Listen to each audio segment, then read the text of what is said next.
So I think the long and short of it ukuthi kulesidingo sokuthi sivote as a block. We welcome all our listeners and viewers. Today we have organized a panel to answer a very difficult question. In the minds of many people, there permanently resides a perennial and a difficult question, which keeps our people awake during the night. The question is, why are opposition political parties based in Matabeleland not doing so well in elections as ZAP did in 1980 and 1985? Well, in an attempt to answer this difficult question, MPC has assembled a panel of esteemed and enlightened individuals who will help us dissect the question. We hope that in the process, new insights will emerge. In our panel, we have Mr. Mbovane YaMahlabezulu. We should be having Dr. Mbovane, Mr. Mtulisinkala, Dr. Philani Litandane Ndlovu, Mr. Metusel Moyo, and the Honorable MP, Mr. Disen Collins Pachila. Mr. Mbovane YaMahlabezulu is our returning champion on MPC. He was one of the first people to be interviewed on MPC. Mr. YaMahlabezulu is currently a lecturer of accounting and law in the United Kingdom. He is the founding member of Mbovane YaMahlabezulu, ZAPU 2000, and the Mbovane YaMahlabezulu. He has contested national elections as a parliamentarian candidate. Dr. Mbovane is the founding and the current national leader of the Freedom Alliance movement. Some would refer to him as its president. Dr. Mbovane is better known for writing the Ndebele dictionary, isichazamazwi. He has presented a wide range of academic and research papers. In 2018, at Bulawayo Press Club, he delivered a paper on the political landscape towards the 2018 elections.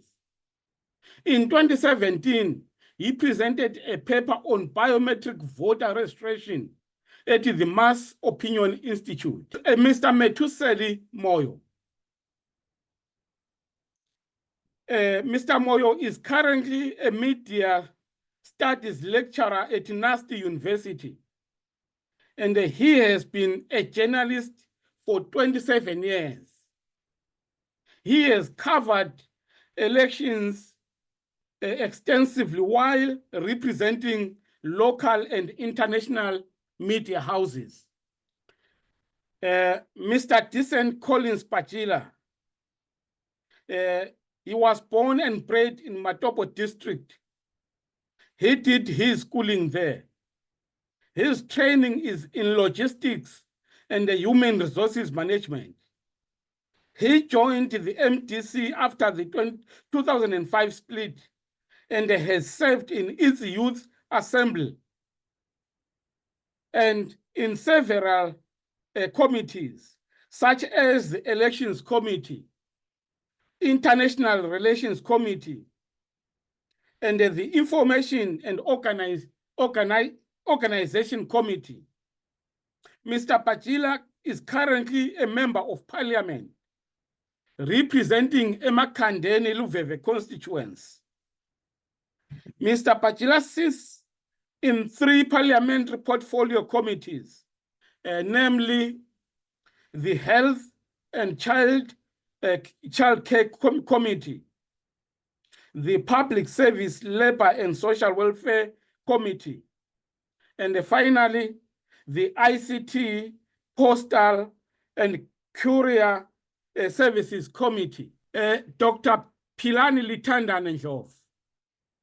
Dr. Ndlovu is another returning champion on MPC, and he has become the foremost friend of the program. Dr. Ndlovu is a researcher with UNISA. He is interested in legal research, particularly areas of indigenous African law, property law, monetary law, international investment, and the legal history. Dr. Ndlovu is a teacher, tutor, and lecturer who publishes in law and personal development. He is a corporate trainer with interest in construction law, international law of construction contracts, and the disputes, settlements on construction disputes. Finally, Mr. Mthulisi Nkala. Mr. Nkala was born in Mchabezi, that is in Kwanda North District.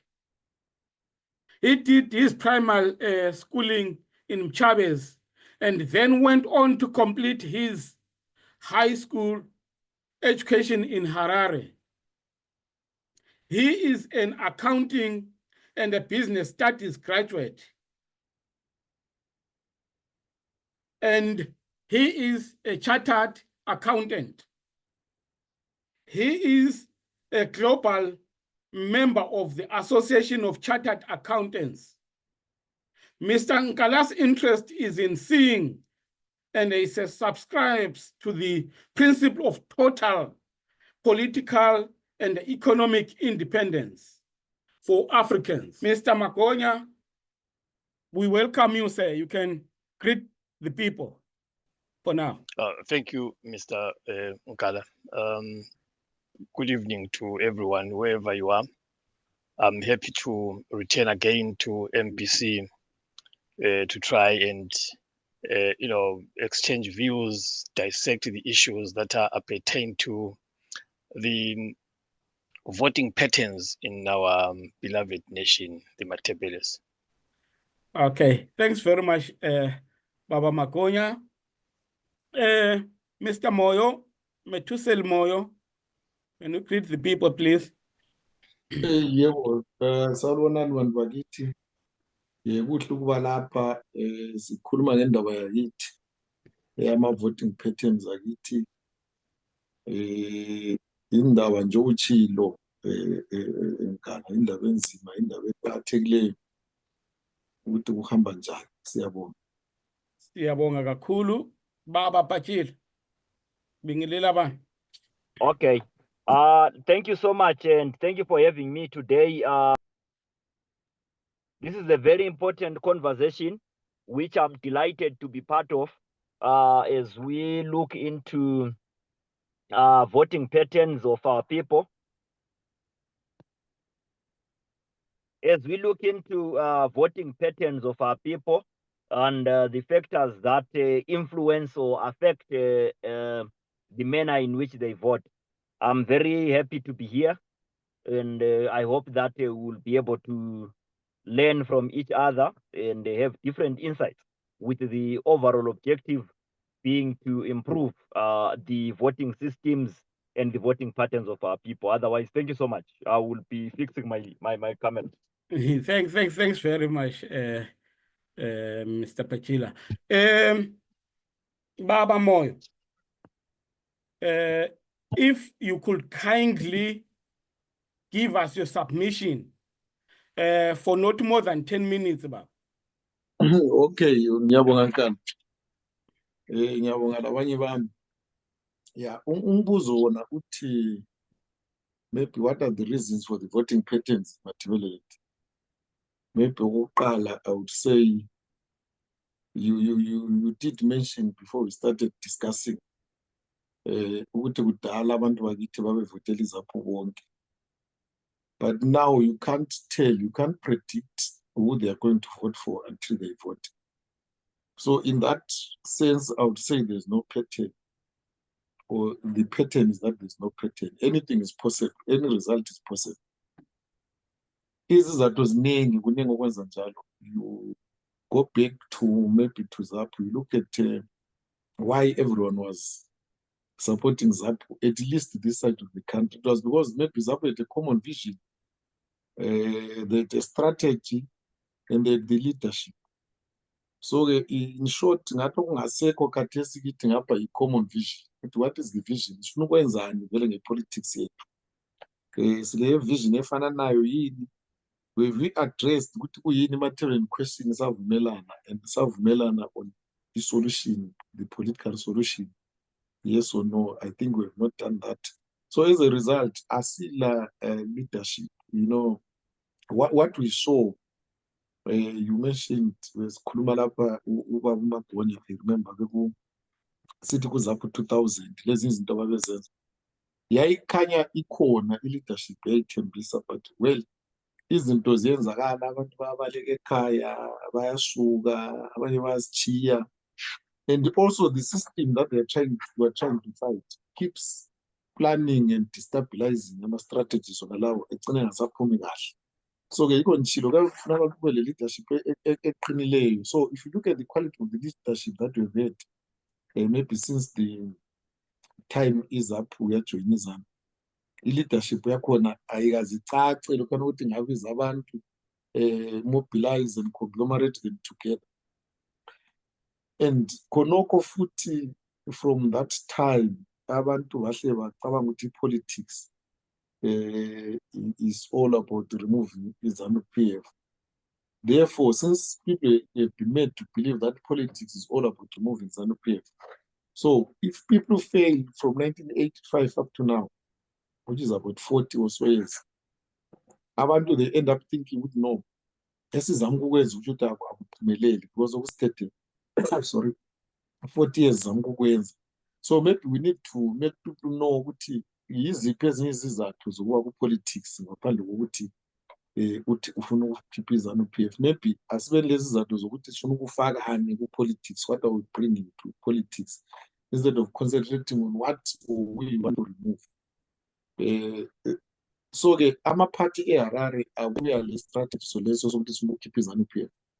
Abantu bakithi ngapha maybe because of background issues, because of ukuzonda lani, then we go with those people abantu bafuna ukukhipha iZANU PF. But meanwhile, back in their own home provinces and districts and even wards, kibo khona ngale abayikhiphi wena iZANU PF.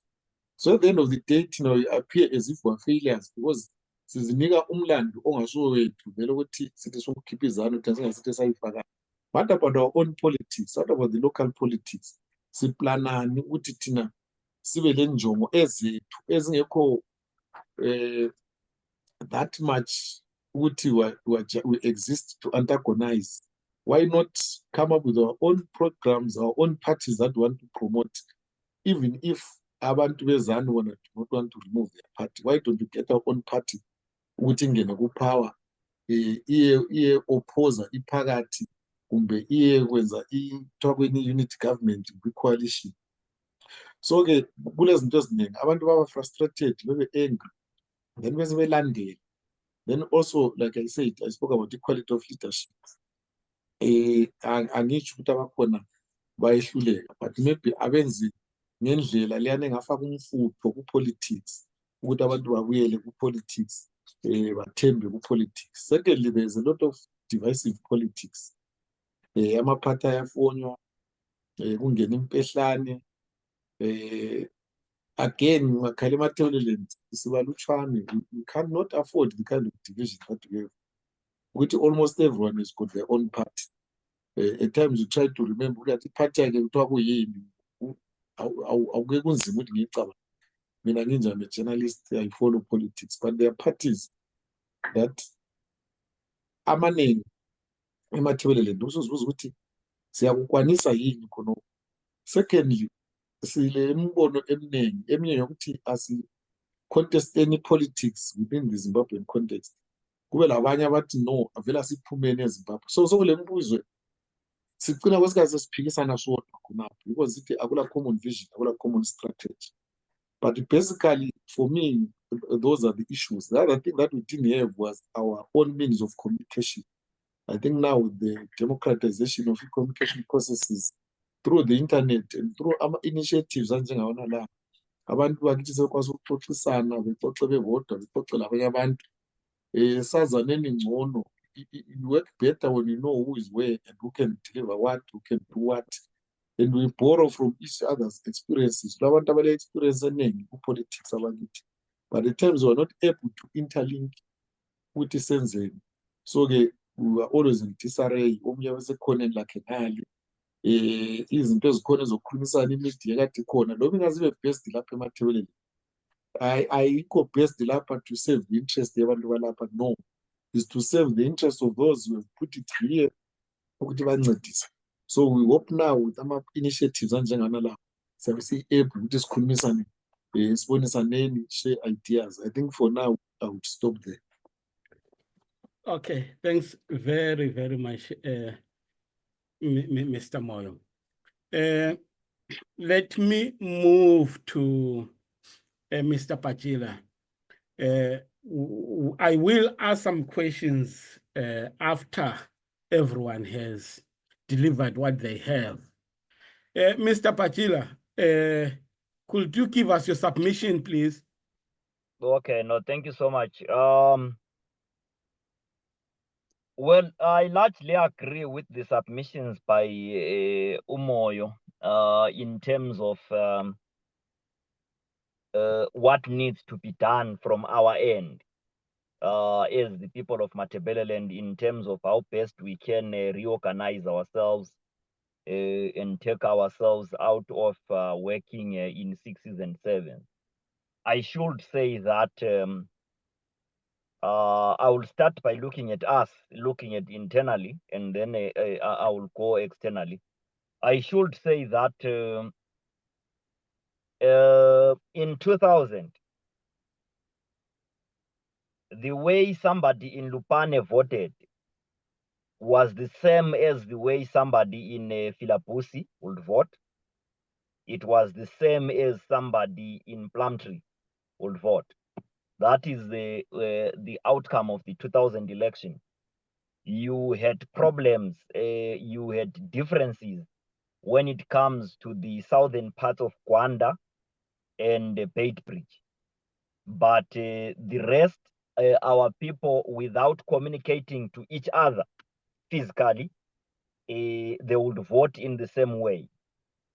From 2005, that began to change. So you are now having trends, but those trends are no longer uniform throughout the region. So you will get that in Cholocho now, you will know that generally the people of Cholocho would move in the same direction. What is happening now in the region is that you now have voting for individuals, which is an emerging trend in the region. People are no longer voting for political parties per se, especially in rural Matabeleland. The urban parts are their own trend. But in rural Matabeleland, people are no longer voting much for the party. They are voting much for the individual. While yesterday, political parties were fielding a candidate that they felt that these ones are going to push our agenda most as the political party. Now the situation has changed. Political parties are now scouting for people whom they see that this one has a semblance of popularity and can win us votes in those areas. So they want to match the popularity of that person with the membership of the respective political party. to the extent that you now have a lot of members of parliament, a lot of councillors in the region who do not have much of the history and of the paper trail of the political parties that they represent. So that has also become a trend of the kind of people who have won elections largely. In terms of organizing ourselves as a region, there is a challenge of the question of were things correct in the region? When was it right? So do we want to take ourselves back to the time when everything was all right, or when we were at our best? Or we want to take ourselves to a collective future that we see? The missing part is that one of looking at a collective future that we see. Because here is the situation. We have got some people who believe that our best time, or the best we produced for the region in terms of leadership, was the caliber that sat in parliament and represented us between 1980 and 1985. And these people have spent a lot of energy trying to recreate the 1980 to 1985 caliber of representatives. Then you have got another one that says that the best people who can lead the region are those who established Mbovane YaMahlabezulu, who established ZANU 2000.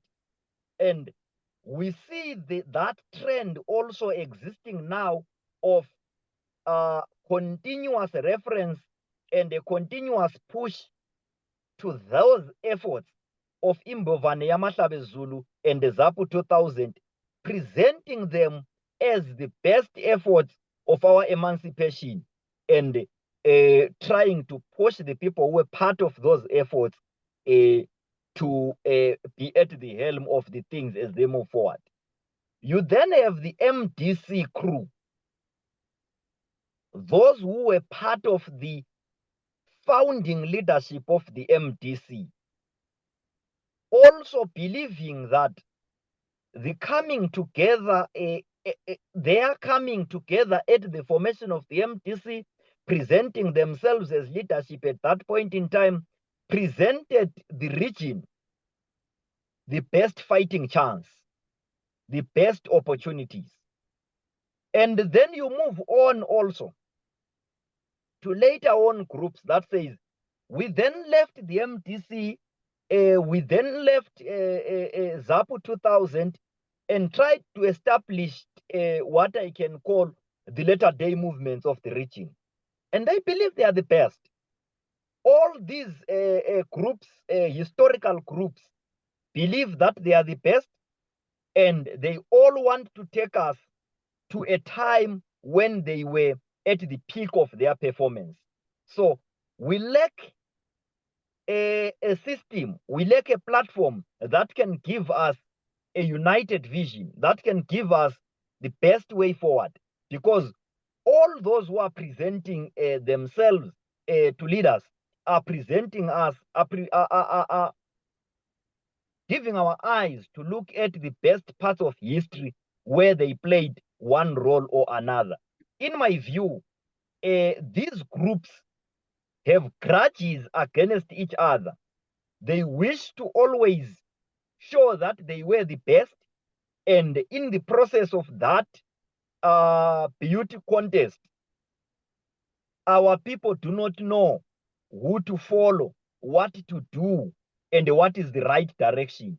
So in my view, that is what needs to be fixed. I will get into the outcome of elections and show also that this behavior has resulted in a situation whereby you look at the top two political parties by whatever name in the 15-year period between 2008 and 2018 elections, so 2008 to 2023, you look at those elections, you see a trend And the trend is saying space outside the big two political parties is shrinking, and it is complex to unite that. But in my view, if there could be a means to unite people who are outside the big two, do not worry about the big two by whatever name. Organize our people outside the big two. They will be a force to reckon with. Our inability to organize outside the big two is our greatest undoing. I thank you. Thanks very much, Honorable MP. Let me move to Ubaba Makonya. Baba Makonya, could you please give us your submissions, please? Ngiyabonga, Mr. Nkala. No problem. But anyway, the topic given here is factors affecting the voting patterns in Matabeleland. Thank you. And I've looked at the statistics from 1980 right up to the most recent election, and I've looked at the region, I've looked at the Matabele nation in particular, and there are emerging trends that one needs to consider very seriously. Now, in our situation, when we talk of the voter trends, particularly in political science, you streamline the voter trends into three categories: voter trends in developed countries, voter trends in developing countries, and voter trends in third world countries. Now, looking at the voter trends in countries such as India and the associated countries, there are certain trends that influence the voter patterns. You talk about things like the caste consideration. You talk about religion. You talk about language. There's a money factor also to be taken into consideration. There are current issues that will be affecting people at the time of the election that will also have an impact or an influence on how people will vote. And you also look at the election campaigns that each of these political parties will engage on, and they will also have an impact on how people will vote. Now, you will also have local issues that come into play, and local issues, how they will play in a developed world is different from the way how they will play in an underdeveloped world. Then you will have mass illiteracy. Mass illiteracy present the political parties with the category of the nationals who are highly gullible, and those unscrupulous politicians can easily take advantage of by virtue of their level of illiteracy. What we call caste considerations in the countries such as India, in developed world like in Europe or in the Western world, that is what they will refer to as the social class. Now, what is key is that this particular issue may not be all that inherent in our current situation or in our Zimbabwe elections. But what we see, in particular in Matabeleland, what we have identified is that the people of the region, the people of Matabeleland, they have shunned the political parties that are in their region for a very specific reason. And one reason that emerges among the many is that the people of Matabeleland, they have been unequivocally desiring to remove ZANU PF from power. And I'll take you back to 2000. When we revived ZAPU in 1999, at the stage at which ZANU 2000 was dissolved. We went into the local elections in September. I represented ZANU in Ward 21. That was in Chabalala and Sizinda. The following year, in 2000, I represented ZANU as its candidate in the Nkulumane constituency. I stood against Gibson Spanda, who was for MDC. I stood against Tuboy Chubane, OIMLA Ilipat Party. There was also Utabengwa, the late Tabengwa. Utabengwa was representing ZANU PF. And in the campaigns that we did, you will hear people telling us very clear that, look, we accept the agenda that you ZAPU guys are putting forward, because our agenda was to federate the country into 2 autonomous states, and we were on federalism. And everyone whom we approached, they were so happy with the policy of federalism, but they would tell you one thing: that we want to first remove ZANU PF, and when we have removed ZANU PF, we will come back home.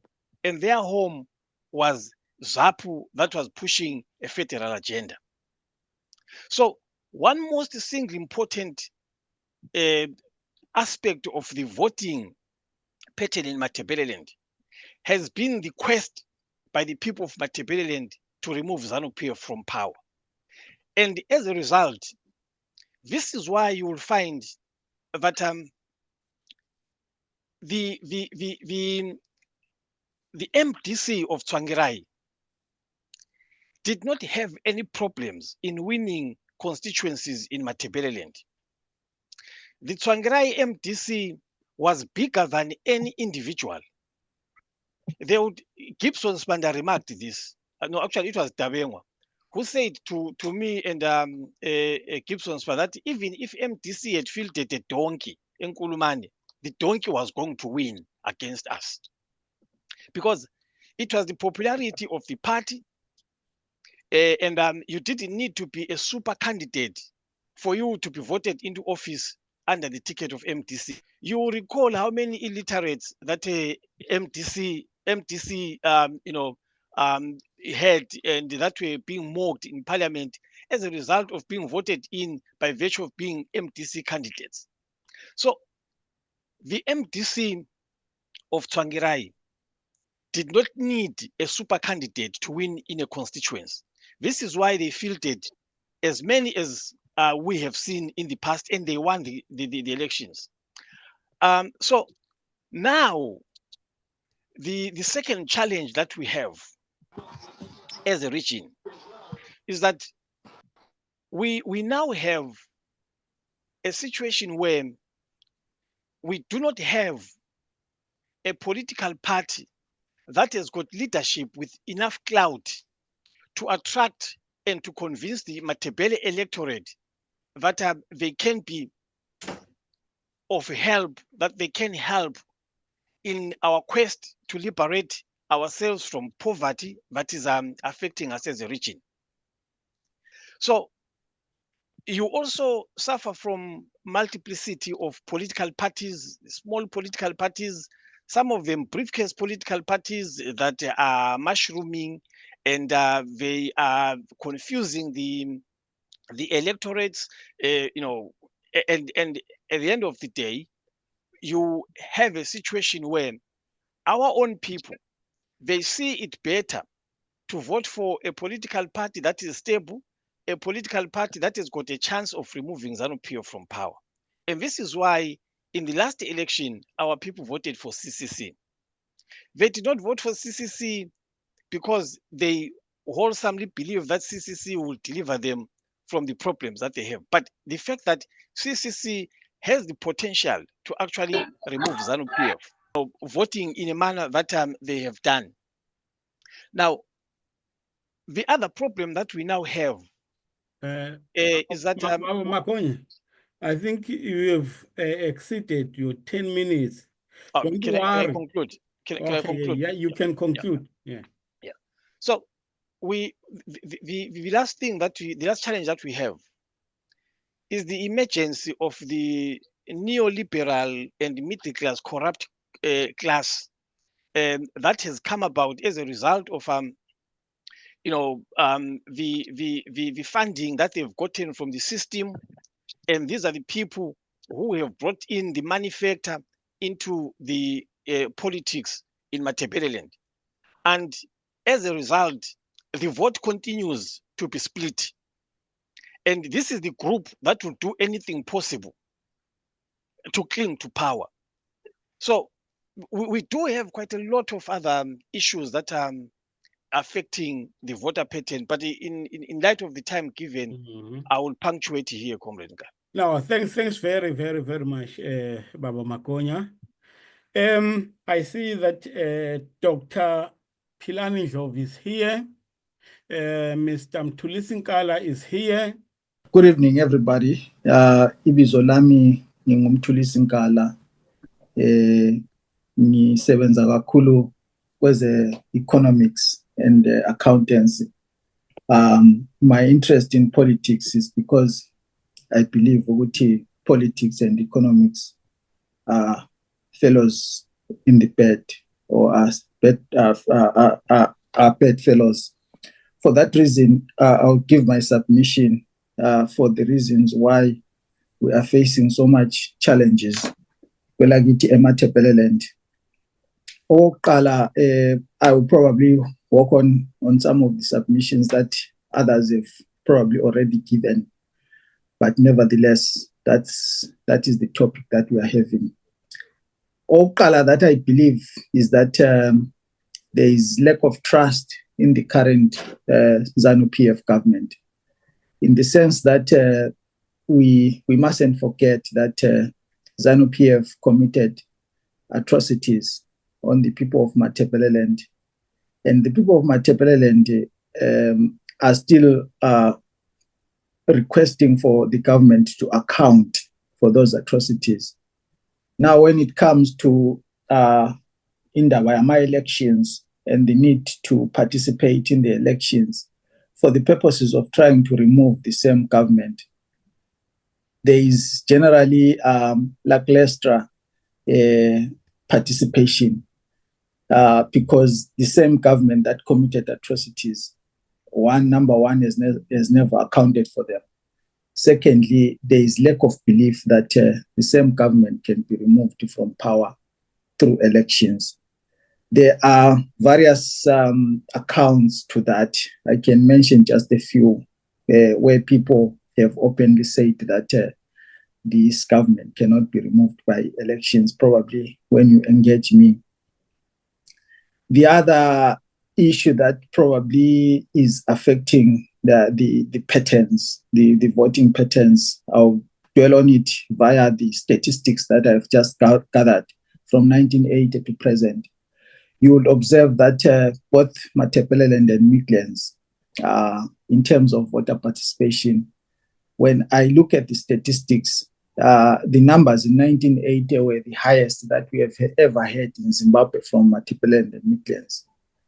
The participation was about 30% of the total voter participation of votes that were cast. Matabeleland itself, before it was separated into Matabeleland North, Bulawayo Province and Mat South, contributed about 20% of the votes. So it is a clear sign from the statistics that I read, the trends has been going down from around 30% to the current 12% that we recorded last year. Some of the reasons that I've just alluded to earlier on. The patterns probably are affected by the fact that abantu beMatabeleland, they feel probably that the government, in terms of the system that they are using to govern the country, isn't the system that is delivering politically, and it's not a system that is delivering economically. Why I say so, it is because in economics, as I said earlier in my introduction, that economics goes with politics. They are the same people that have been making positive noises about indaba devolution of power. They are the same people that made noises again before 1980 about a system of government that can deliver for its people. They were actually saying akubele federalism. For that reason, the thinking around people of Matabeleland is that we need a better system of government. I've been arguing this and been saying there is no point to independence when you cannot control the resources that are at your disposal. So the agenda of independence or the war of liberation was about to liberate the people economically and have them control the resources at their disposal. Now, when we talk of the resources at their disposal, we are talking of the finances themselves. Being a finance person myself, I understand the frustrations that the people of Matabeleland have. You look at the roads themselves, you look at the schools, you look at many other infrastructure. Yes, I accept the infrastructure is bad across the country, but it can only be bad and accepted when it is so, when the people that are benefiting from the infrastructure have got enough authority to say, okay, from this point on, isikolo lesi sesingatshintsha into a science school or into an A-level school or something like that.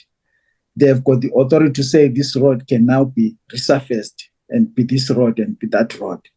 So when we are talking about the issues of lack of development in our region or in the region of Matabeleland, we are talking in the spirit of devolution and the spirit of actually controlling what is being done and what is supposed to be done in terms of development, because the reasons for independence, as I have later alluded to, is that you give people enough power to actually decide what's going to happen there.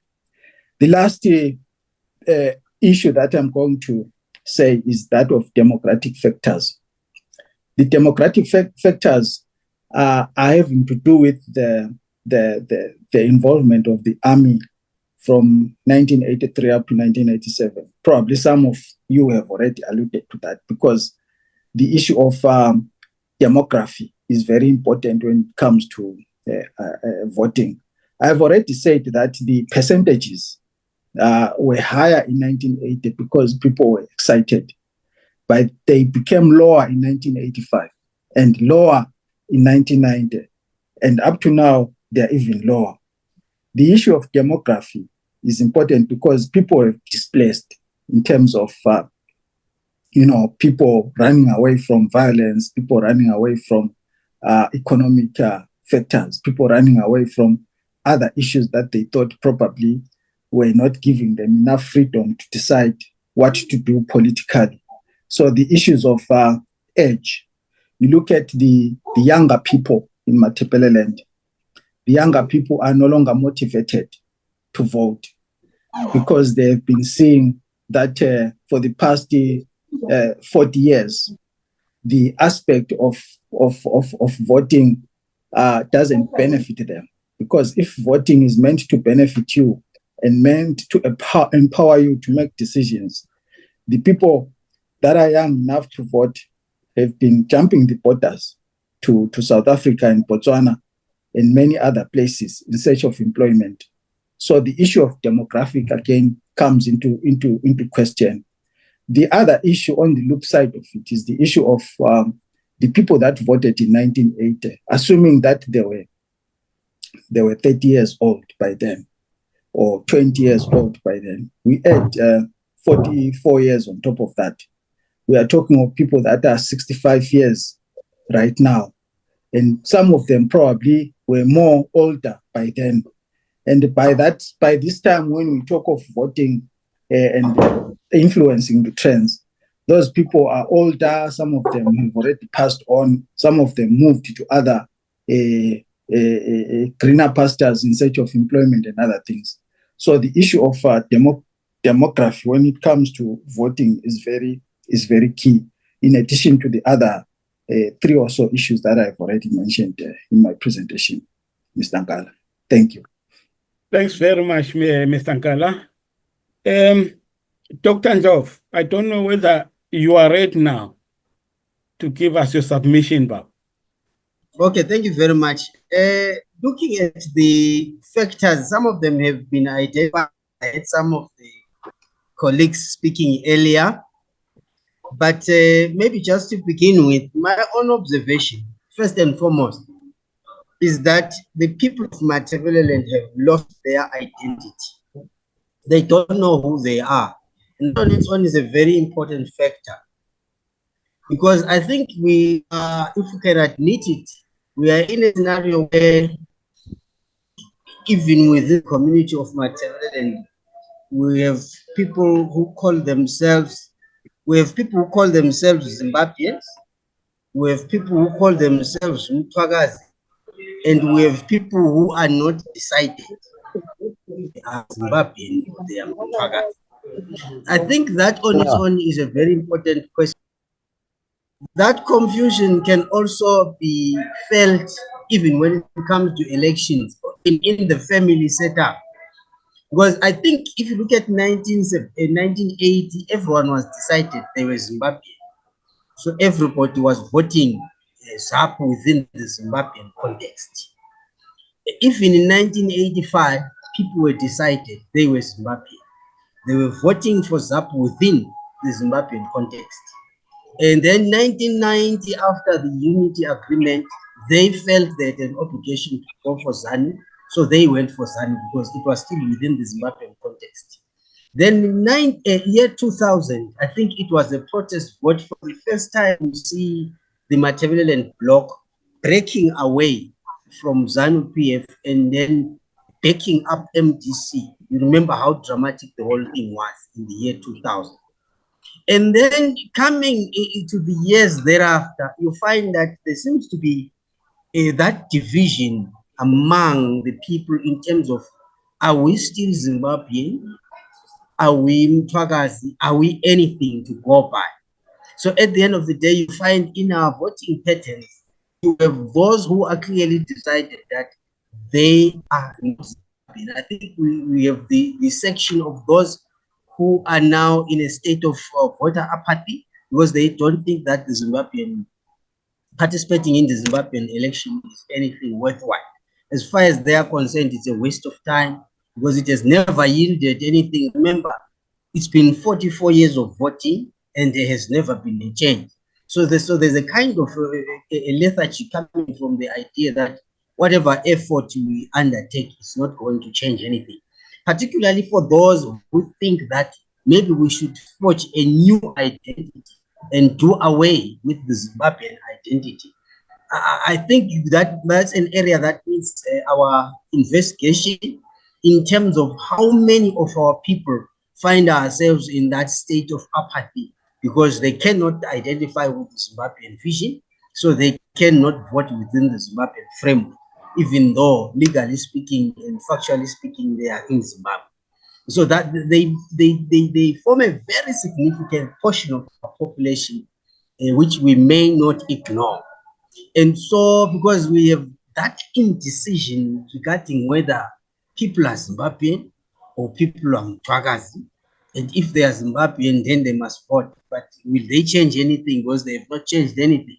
I mean, you hear statements like saying, what is it that you can change? What is it that you can win if Joshua Nkomo could not have won anything?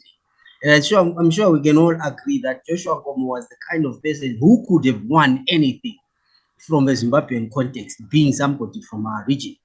Anybody else who does not have the same clout as Joshua Nkomo, surely trying to win as a political party from Matabeleland is viewed by many people as just a wild goose chase, which will not really take us anywhere. So there is generally that perception that we are not bound to win anything, even if we were to participate, even if we were to send our candidates to work with us, or rather to represent us there. So there is that reluctance then to go with the Matabele parties because of the notion that, number one, we cannot lead. I mean, we have seen the trend. It has always been either Morgan Tsvangirai or it has been, if it's not Morgan Tsvangirai, You have to have an Atham Tambara. If it's not an Atham Tambara in opposition, then you must go look for a Chamisa. So that idea, especially among our people, remember, these are people that have been abused. These are people that have been intimidated. These are people that have been somehow made to feel inferior. Because remember, most of the talk that goes around is to say that you are very few. You see a lot of that statistics being drummed in, being drilled into everyone's mind, that the people of Matabeleland are numerically few. Whether that's a fact or not, it's a matter that must be investigated, but its impact is very profound. So it's psychological attrition that people have to daily go through, because you've got to be told that you're few, that you are powerless, that you cannot gain anything, that you are divided. You see, all this is talk that is calculated to ensure that it entrenches that feeling of what you call division. Because when somebody keeps saying you are divided, you are too few, you are powerless, you are economically inferior, you are uneducated, all that messaging, I don't know if we really understand what impact that messaging has on our people. Because you do get people as you engage, you get people who will tell you, and people certainly believe that, because they have been hearing a lot of it for a long time. So as a result, we are talking about people who have lost confidence in themselves, lost confidence in their own leaders. And you know, to win, especially a psychological war against anybody, you must make them, first of all, feel less about themselves. When a person feels less about himself or herself, then he becomes very amenable to whatever form of manipulation you can come up with. So we are saying these are people who have been intimidated. Fear has been instilled in their hearts and minds, and that has brought a lot of confusion. Because remember, Kukurahundi itself brought in a lot of confusion, exposed people to a lot of confusion. So even right now, the fear of Kukurahundi lingers on in the minds of the people. That's why, as Babu Makonya was saying, there is this obsession with the removal of ZANU PF, because people have always identified ZANU PF as our main problem. And so it has become a very quick carrot that the parties from the other regions are able to dangle before our people to say, you see, your problem has always been ZANU PF from 1980. So if you can participate in the removal of ZANU PF, then we will surely go a step further. So even though sometimes we try to reason with our people to say, do you know, if it to remove ZANU PF, we would have done so in 1985. But because numerically we never had a capacity to install them or even let alone remove them, it's a mantra that really doesn't take us anywhere. But because it has been sold to our people many, many times, they've bought into it. They've swallowed hook, line, and sinker when it comes to that. So in summary, our problems are historical. Our people have been intimidated. So they have been intimidated and confused. They don't know who to trust. That's why they can run to and fro with every wind of doctrine that comes with those parties that promise them heaven on earth here, especially those emanating from Harar. So they have brought in confusion, leading to that obsession with the removal of ZANU PF, because let's come to terms with it. People of Matabeleland have never wanted ZANU PF. So if you present them with an opportunity, however lousy and remote it's to say you will remove ZANU PF, people get very excited about it, even though we know that it is a very far-fetched idea, because Matabeleland cannot remove ZANU PF as long as the Mashonaland is not willing to remove ZANU PF. So in summary, we have historical factors, we have confusion, leading to an obsession with the removal of ZANU PF, economic lack of independence, because the people are dependent on the same government. So sometimes they don't even know what to do. That's why even when this one comes in and says, we will give you better opportunities, they buy into that. Thank you very much. I think I can end it there for the time being. Yeah, no, thanks very much, Dr. Ndlovu. Thanks very, very, very much for your submission. Yeah, having listened to all of you. All right, before I say what I want to say, let me try to confirm whether Dr. Hadebe is here. Is Dr. Hadebe here? Because there are some names which I cannot identify, or you might find that he has used someone else's phone. Dr. Hadebe, are you here or not? No, it seems he is not here. Yeah. What I was saying is, having listened to all of you, there is one very important issue that almost all of you touched on. This need of removing ZANU PF. It seems it is a very important factor which impacts, which affects how our people cast their vote. But before answering that question, I would like to ask you, the panelists, is it important for the people of Matabeleland to vote as a bloc, or to vote for the political parties which are Matabeleland centric? Is it important? Let me first come to Mr. Moyo. Mina sesiyakuthinta ukuthi by its very nature Zimbabwe is like a two-nation state. From 1963 izinto zahle zamanjalo kufonywa iZANU, and it has persisted up to now, even though there have been pretenses to say we're one country, we can have one opposition party and all. So it's clear. Abantu, for instance, Abe MDC as it was, Triple C now, there are issues that they will not engage with openly until maybe currently with the current parliament, given the circumstances, how they remained in that parliament while these others were being fished out. Maybe they feel they are protected, we can raise these things. But generally, it is clear that only a Matabeleland-based party can address the Matabeleland issues. And therefore, and naturally, that means and the only way that can be achieved is voting as a bloc. Because if we scatter around, even these people that we vote from this region, they dovetail into the national agendas of those parties. Kuba nzima ukuthi ethi engu-MP weMatabeleland ekuzanu kumbe even ku-MDC eqasa ukukhuluma indaba zeMatabeleland. I think Momoyo tried it when he was MP we-MDC kudala. He was booed even by his own people ku-MDC.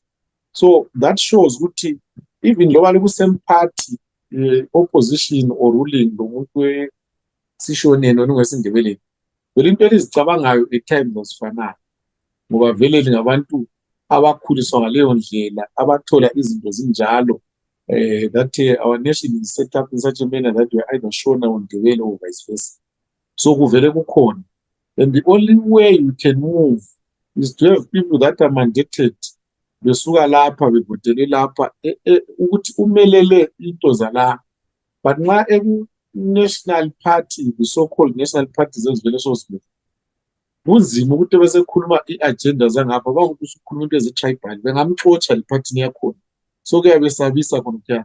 So ukuze bebe protected akahambe evele esuka emelele abantu bakibo engabi apologetic about anything, because people end up being co-opted into Harare agendas ukuthi ubani ozaba president, ungaphuma uMnangagwa, ungaphuma uChamisa.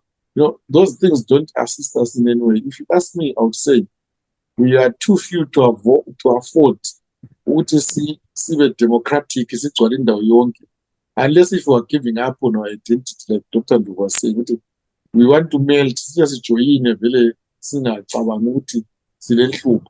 But the problem is abantu laba abanye abafowethu bayasamukela yini nxa sibajoyina.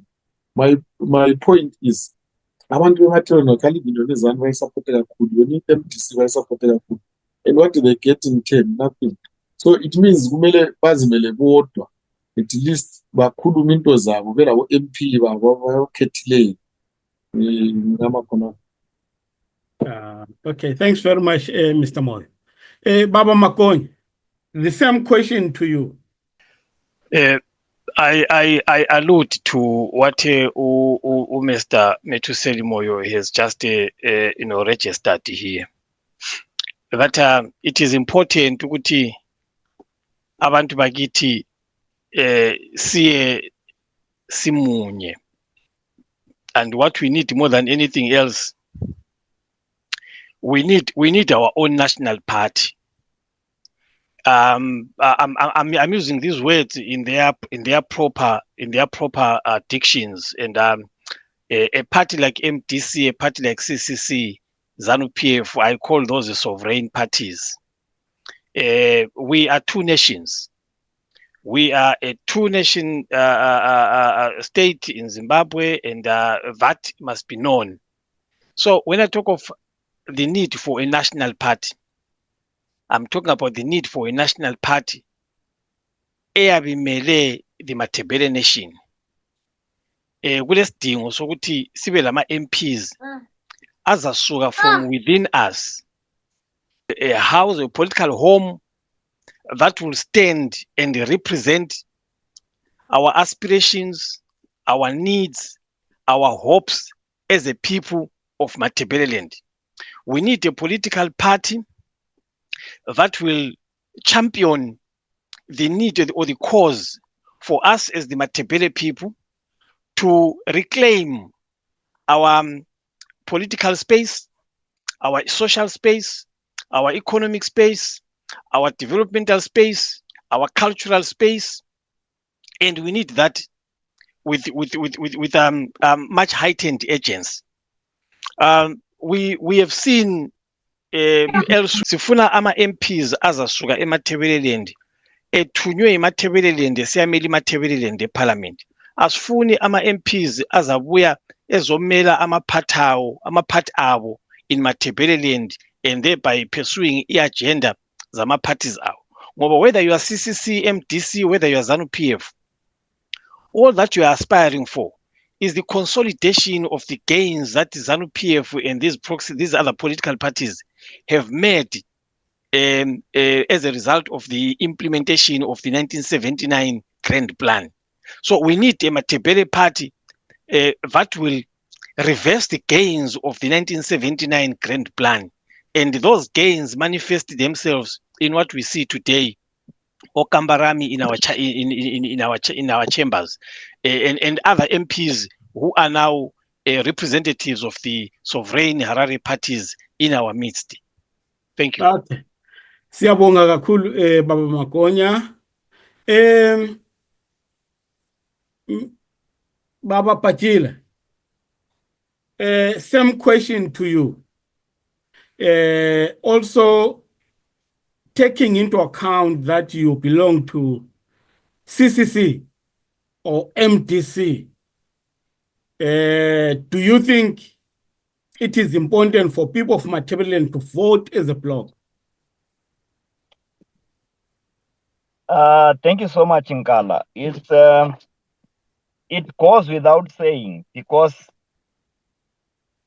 let me go to isiNdebele and say kuqakathekile ukuthi abantu bebe nyandanye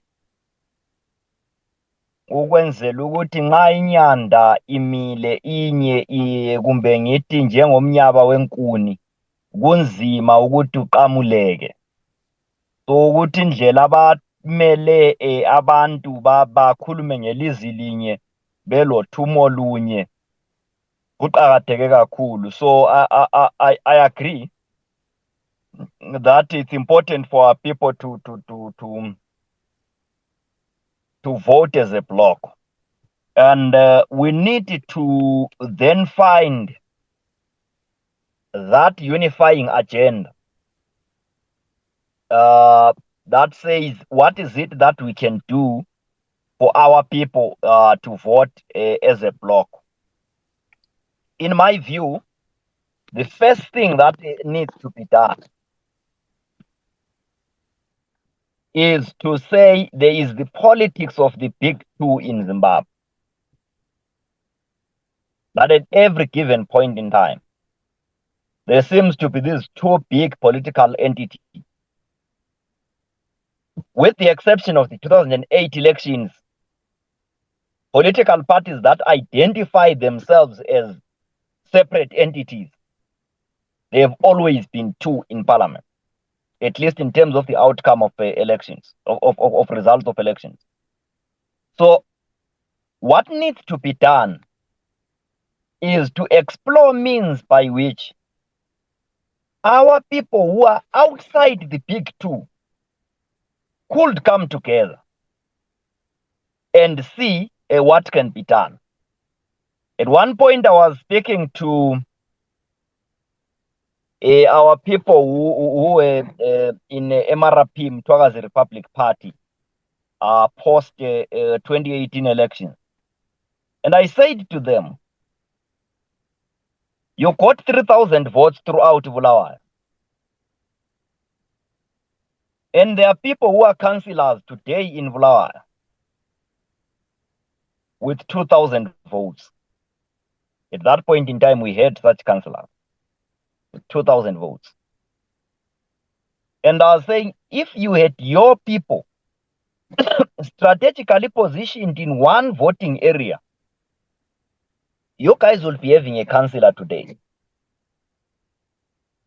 But because there were 11 of you who wanted to be councillors at that point in time, you couldn't agree on where to go and station those people so that only one of you could be a council candidate.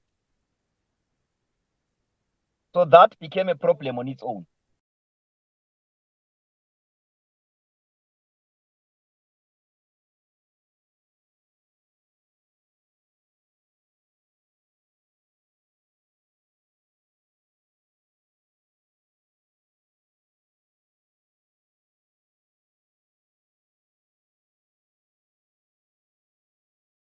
So my point was, we needed to find means as a starting point by which we can unite our people who are outside the big two and demonstrate that it is possible for our people to work together.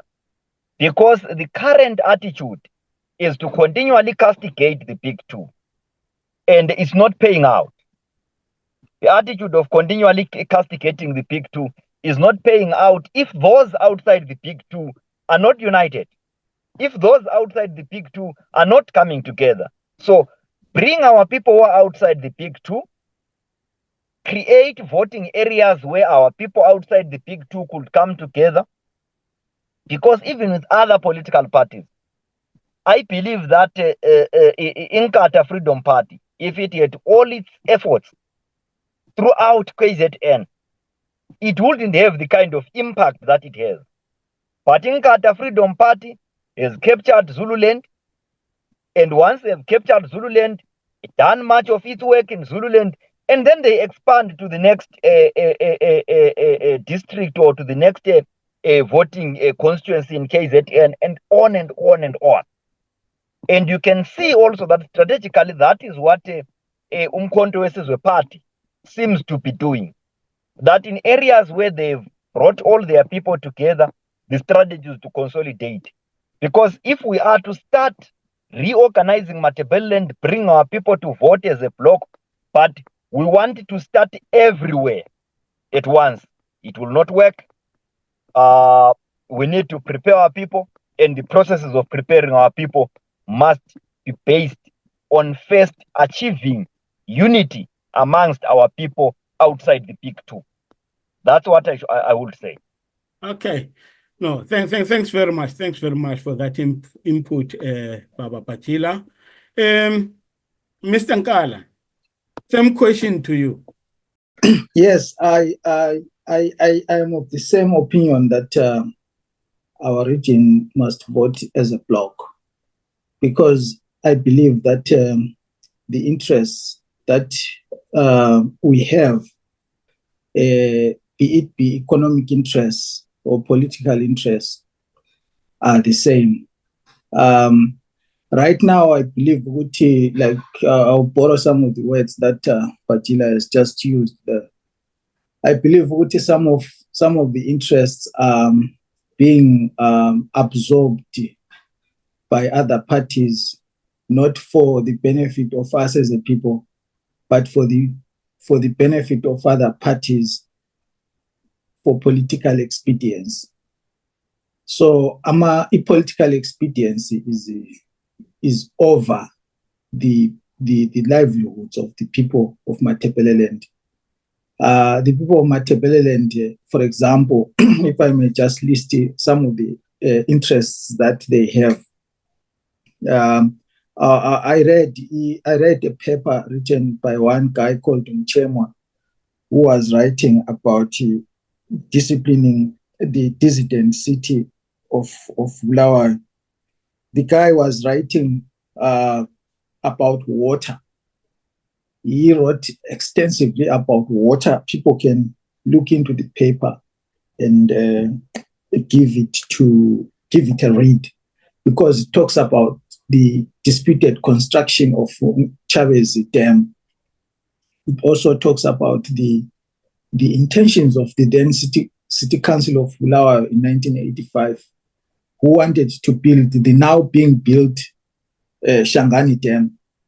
So instead of building Shangani Dam, then the government decided to fund in portion. They didn't fund everything, because the residents of Bulawayo eventually fund every project, or funded every project by then of building or constructing Chavez Dam.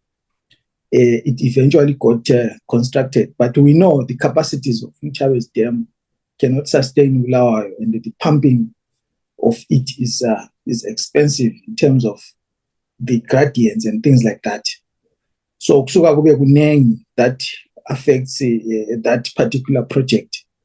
We have many other issues that continue to be talked about. The Zambezi water project, for example, is one of those. We also talk about the well-trodden path of resolution of Kukuraundi, that the very same government that we are talking of now, that we want to remove by vote, is failing to resolve. We talk about the issue of infrastructure, which affects Abantu Abetu. Right now, our region is posting the lowest pass rate in the country. Yes, there are other regions elsewhere that are posting lower pass rates, and they have got poor schools like us.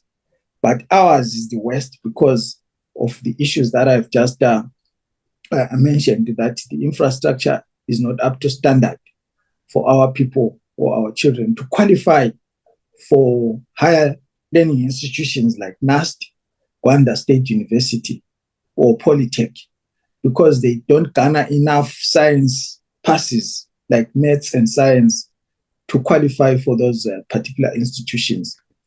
The construct of our region is such that iningi labantu abetu, or most of our populations in an African setup, even outside our region, is based in the rural areas. And the rural areas were affected the most by Kukuraundi. So you look at the disturbances that happened there that were not addressed, and those disturbances affect the socio-economic lives of Abantwana who are supposed to be NAST. So for that reason, it's one of those interests that must unite us to vote as a bloc. You look at the business sector side of it. Ukangele ukuthi Bulawayo was once called the industrial hub of Zimbabwe. Yes, it may have lost that prestige because our companies moved from Bulawayo to Harare because of the problems that I've just alluded to. There was no water, there is no electricity, and things like that. However, since it has lost that prestige as an industrial hub, what happened to the labor that was there? The labor also lost its benefit. Abantu ababekhatshwe ngalawo ma-industries, they've lost their jobs, some were retrenched, some were moved to Harare and things like that. And there was a socio-economic disturbance. Imagine ubaba seChimuli koBulawayo is being moved to Harare or Mtare, and kulabantwana abasesikolo that are supposed to be also moved, and the company is not willing to fund all that because you are not in a position high enough for you to be given imali school fees or things like that. A few of our brothers, of course, bathe besuka koBulawayo abanye baphiwa umsebenzi emkhulu bathola directorship and managerial positions, and they got cars and things like that. But it doesn't happen to many of our people.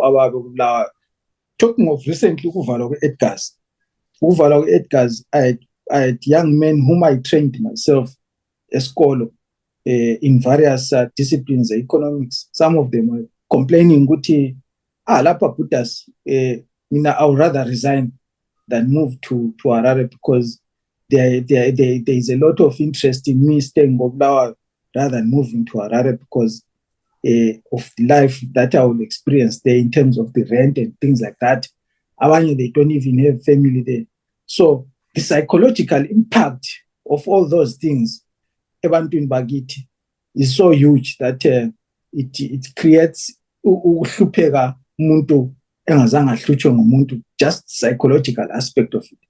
So that is another reason why we should be voting as a bloc to also attract the economic interest and also push again lastly in Dabaye, because the issues of economics are important in that now Pachila besiyakhuluma eParliament bekhuluma ngendaba ze-devolution of power and things like that.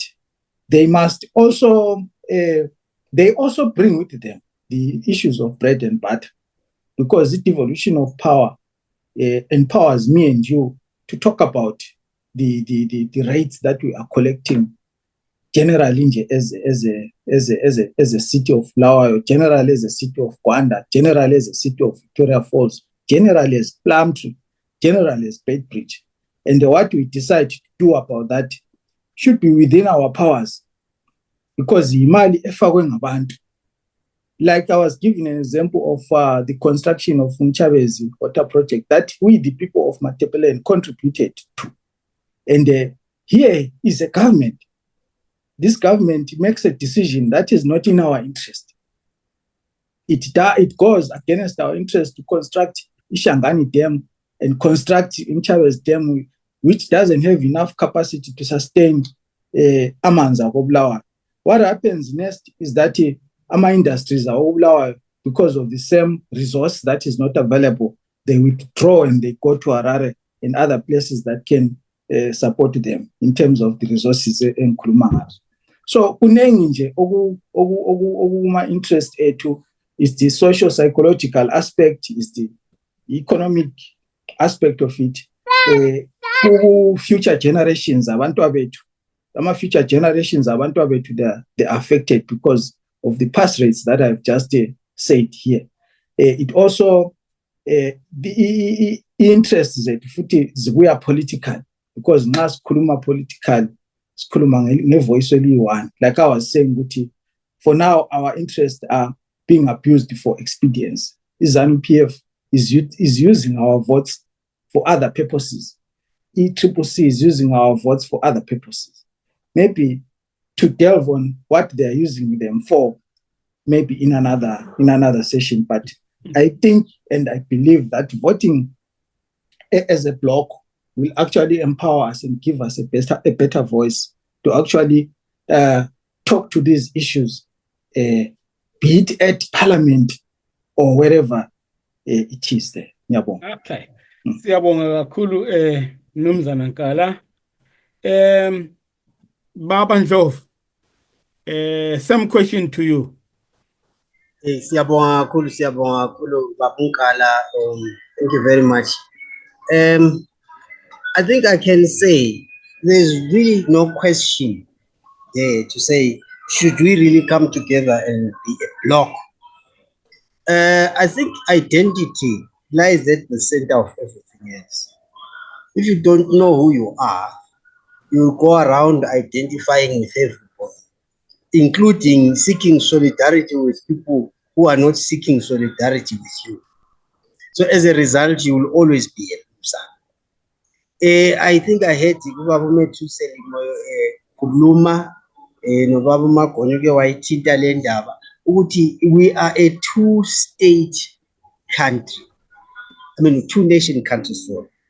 So that on its own means ukuthi each of these two nations must push for its own national interests as a bloc. Because you see, if you are in a place like Jambes, or if you are in a place like Tuli, and you have some concerns and interests, I say Tuli, but you think that your maybe the same concerns and interests you have are the same as those of someone who is in Mfakose or someone in Mount Pleasant, then surely you are mistaken because your interests are different. So it will always be in the interest of Abantu Matabeleland to come together as a bloc and to speak with one voice on issues that are of particular interest to them, because there are issues that are peculiar to them. There is no need to pretend for 43 years that we are one country when the facts on the ground clearly show us that we are not. Even the disparities in development, anybody coming into Zimbabwe driving across can tell the difference between the roads in Plumtree and the roads in Kwekwe or the roads in a place like Katoma and so on. So you don't even need a rocket scientist to come and tell us that. So there's really no question about whether we should come together and vote as a bloc. As one speaker just indicated, our children have been expatriated from Zimbabwe. They are all over the world. They are in South Africa, particularly, and in Botswana, which basically then shows that our concerns, our the things that are issues to us are not the same as the things that are issues to the people in Harare. We are not saying that they are bad in any way by way of having the concerns that they have. It's because our situations are different, our situations are peculiar, even the solutions that we seek are different. You ask anybody, take any example of two parties, a party like maybe the CCC or the MDC coming to the people of Matabeleland and speaking politics. They are not speaking the same language, for instance, as you'd expect the Freedom Alliance or the MRP to be speaking. And why is that the case? It is simply because the concerns and the needs of the communities are different. So the long and the short of it is that if the people of Matabeleland hypothetically were to vote as one bloc, take all the seats from Zambezi right across to Limpopo, that is covering the Matabeleland area, you will notice that if we came together and voted as one bloc, all those seats would go into parliament as one bloc, speaking one voice. Right, fair and fine, there may be 40 out of a parliament with how many? Now, if you can imagine if all those 40 go there with a particular agenda and they speak their own agenda, there would be the other parties, let's talk about either CCC or ZANU PF, they would have to now talk to those people in order to be able to push their own agenda. So we could then be able to leverage on our 40 seats by way of saying to ZANU PF, we want you to pass such a law which benefits us. We want devolution to be passed which benefits us. But we can only help you. We will help you. In other words, you use your own voting block to trade with those in greater control, even if we don't have the maximum control on our own. But we are able to say we can support you if you support us on this agenda. So it becomes a partnership, even if it's an unequal partnership. But we are at least able to make some gains. But apart from that, you find that our votes are dissipated, they are spread thin all over. So every one of us is just either in ZANU PF, or you are in CCC, or you are in another party, and you are not even being listened to, because you are a minority there. Whatever voice you try to raise, they don't pay attention to you, because you are a minority, you don't have a voice. So maybe in summary, what I can say is we need to identify and come to terms with the fact that we are a unique province, rather we are a unique region, of course, with three of how many number of provinces. And within the context of those provinces that we have been marginalized, our needs are different from the needs of the people in Harare. Therefore, we need to come together, and we need to come together now, so that by the time people are preparing for the 2028 election, we have already mobilized our people, whether we're talking about bringing all these parties that we have into a kind of alliance or whatever formation, but such that within that formation, they are able to champion the interests of the people of Matabeleland. We must not be apologetic about that. There's no need to be apologetic. So once we accept that we are two nations, we don't even need to hide that from them, because I think they've come to terms with it. The name Ntwagazi now is a common thing, not only Matabeleland. They accept it, even if they don't accept it officially, but they know what it means. They know that there's a Ntwagazi nation. It makes them uncomfortable, gives them goosebumps. That explains also why when we have Mzilikazi celebration, a week later there's a Mutapas celebration. It's an acknowledgement that we have become pace setters, if one could say that. So let us then leverage on that ability to be pace setters and be able to say to ourselves, we come together as a bloc. We are pushing Zimbabwe to recognize. For instance, it could be simple things like recognize our king, simple things like whatever we want as a group, as a region, we can push for it. We can push for the devolution bill, demand its implementation, and so on and so forth, provided we have a strong political voice. And we will not get a strong political voice as long as some of our people join ZANU PF, others join CCC, and others are in ZAPO and in MRP or in Freedom Alliance and so on. So I think to come together is actually the secret formula that we need to change our fortunes as a region. Let me stop there for the time being. Thank you. Okay, no, thanks very much, Dr. Ndlovu. Please bear with me, because this question is going to go to Ubabu Bajila. But after that, what we will do is I will open the floor to you as panelists to engage with each other's views and submissions. Then thereafter, I will ask our guests who are on this platform to ask whatever question they have. But Baba Pachila, let me come to you, Baba. Particularly seeing that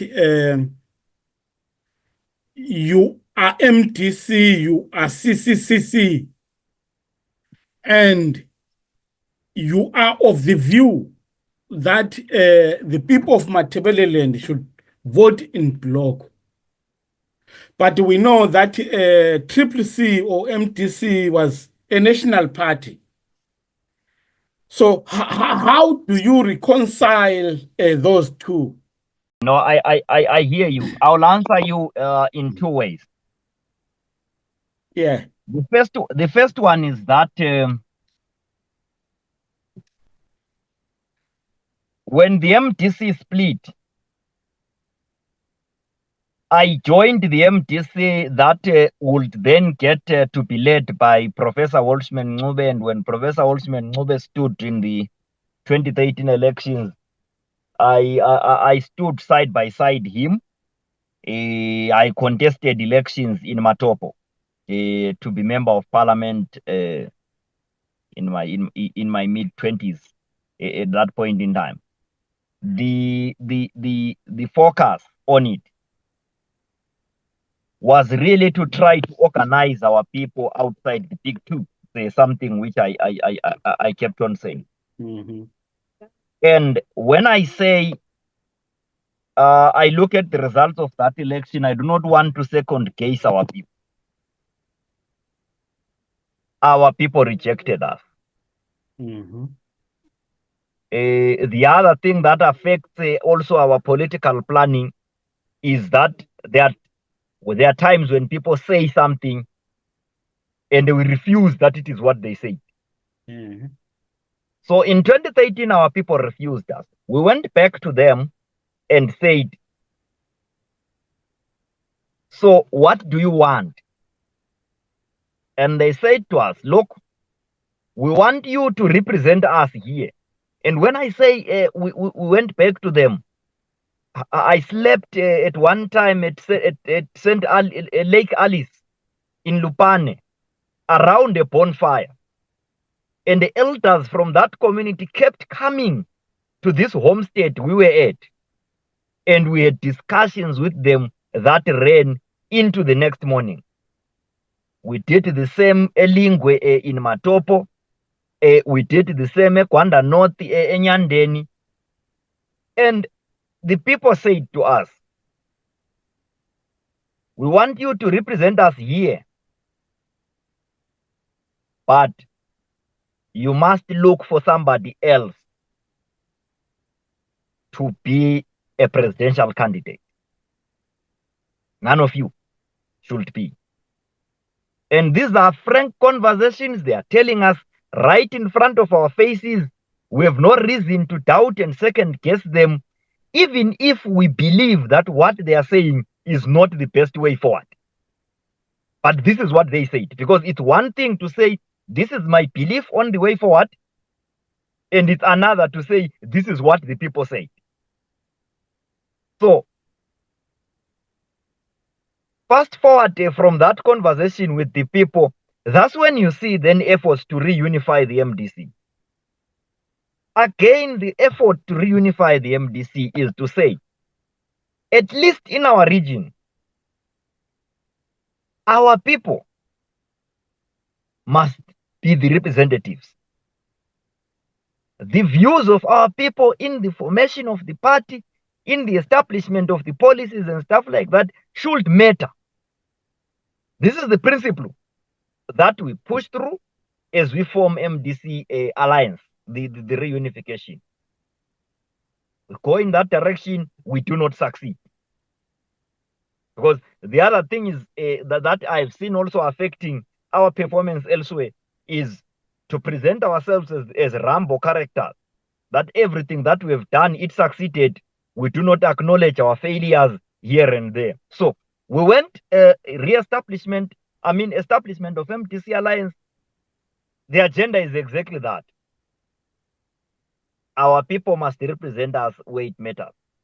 But it must also understand, when we did this, we were conscious of the fact that from 2008, the 2005 split, literally in terms of our people, resulted in a situation whereby the people went in one direction and the leadership went in another direction. Reunification of the people with the leadership was the agenda. So, in short, I believe in the unification of our people. And our people coming together to vote as a bloc. They might vote as a bloc within a national party, making sure that this national party, we are a bloc, we are going to foist our policy thrust on it, we are going to foist our candidates on it, and we are going to liberate our candidates to speak in parliament in terms of the things that we want. That's one way of bloc voting. The other bloc voting is our people vote as a bloc for a regional. I do not like the term regional because I do not think that it clearly defines who we are. We are not a region, we are a nation. So, but for the purposes of this conversation, our people voting as a bloc for a regional party and then doing ABCD. my 1 year experience in parliament is that it is possible to push your agenda in parliament, regardless of your numbers. But there must be two conditions that are important. The first condition is that you must not be subject to any whipping system of some sort. The challenges currently facing the opposition are such that there is too little, if any, whipping that is happening in the opposition. And therefore, our people from the opposition are free. But you can see that our people on the other side are not free. Because there are things that they will come to us and say, look, this thing affects people in my area in manners A, B, C, D. But because you are sitting on the other side of the house where there is more freedom, can you please raise it? And that is why you will find some of us raising issues that are not limited to Emakhandeni Luveve, but are effectively about the entire region, because I've got the space. So our people, when they get to parliament, they can do that if they are not subject to excessive whipping. But also our people we need to start training our people now, so that if you are going to be a small number in the legislature, you must be sufficiently trained to understand that you must raise your issues in such a way that they do not lead to a vote. Because parliament can make decisions without voting. So as long as we are going to be too contrarian, as long as we are going to be too offensive, all issues that we raise will lead to a vote and all our issues will lose. So framing of our issues is also a skill that we need to start teaching our people now, before we even get to that voting block. Because if we are going to have that block, and that block, when it gets there, it has the agenda of seeking applause and being people liking you for insulting others, those others will just vote against you, no matter how compelling the issue that you raise, because they will be having a vendetta with you. So those are some of the issues that we need to start doing now around that. But I believe that block voting is an absolute necessity. At a strategic level, it can then be determined whether we are voting as a block within in Makonya's frame within a sovereign party, or we are doing so within our own a separate entity. What role I can play in that kind of entity, time will tell. But I'm one person who wouldn't mind staying at home, support our people, and let them succeed. Okay. No, thanks very much for your clarity, Baba, clarity of mind and clarification of issues. No, it's very clear. Thanks very, very, very much. Now, what we are going to do is I will open the floor for you to engage each other or each other's views, starting with Baba Makonya. I know you had already started doing that when I stopped you. That's why I'm starting with you now. The only thing I wanted to correct from the beginning was the use of ZAPU 2000 as a political party. I mean, it is a common knowledge that ZAPU 2000 was not a political party. ZAPU 2000 was a political, it was a civic political movement that we founded for the purposes of reviving ZAPU. And when we revived ZAPU in 1999, ZAPU 2000 was officially dissolved at the St. Mary Congress, Kobulawayo. So from 1999, singena kuma local government elections, we have been ZAPU since then. So I heard Comrade Bajila mentioning the predecessor organizations that have carried the light or that have carried the consciousness of Mtwagazi nationalism and so on and so forth, and that these people, they appear to be moving. Some they want the type of leadership maybe corner 1985. Others would want leadership maybe corner probably ngesikhathi when we founded Mbovane YaMahlabezulu, which was not a political organization. The time when we founded Mbovane, the time when we revived ZANU and so on and so forth. But the bottom line is this: whether leadership ebikhona ngo-1980, whether leadership ye-open forum, Mbovane YaMahlabezulu, Mbovane YaMahlabezulu, ZANU, and name them that came after us, those very same people bakhona in almost all these political parties. I heard Ubabume Tuselmo Lapa referring to Love More. Love More has raised some issues in Parliament. Love More, I have been with Love More from the time when we founded Mbovane. Love More together Mbovane YaMahlabezulu. And Love More, we met again in open forum. And Love More, sehlukane open forum esehamba labo Themba Dlodlo sebesiya form forum part of Zimbabwe. And he has been there. Ube khona Love More MDC. Ube Speaker of Parliament. Ube khona until wasuka. We all know Love More. So it's not that people thirsty for, or people are pushing an agenda for a 1980 type of leadership. No. What these people are pushing is the agenda of liberating Mtwagazi. The agenda for liberating Mtwagazi in 1985 or 1990 or 1992, 1997 is still the same as today.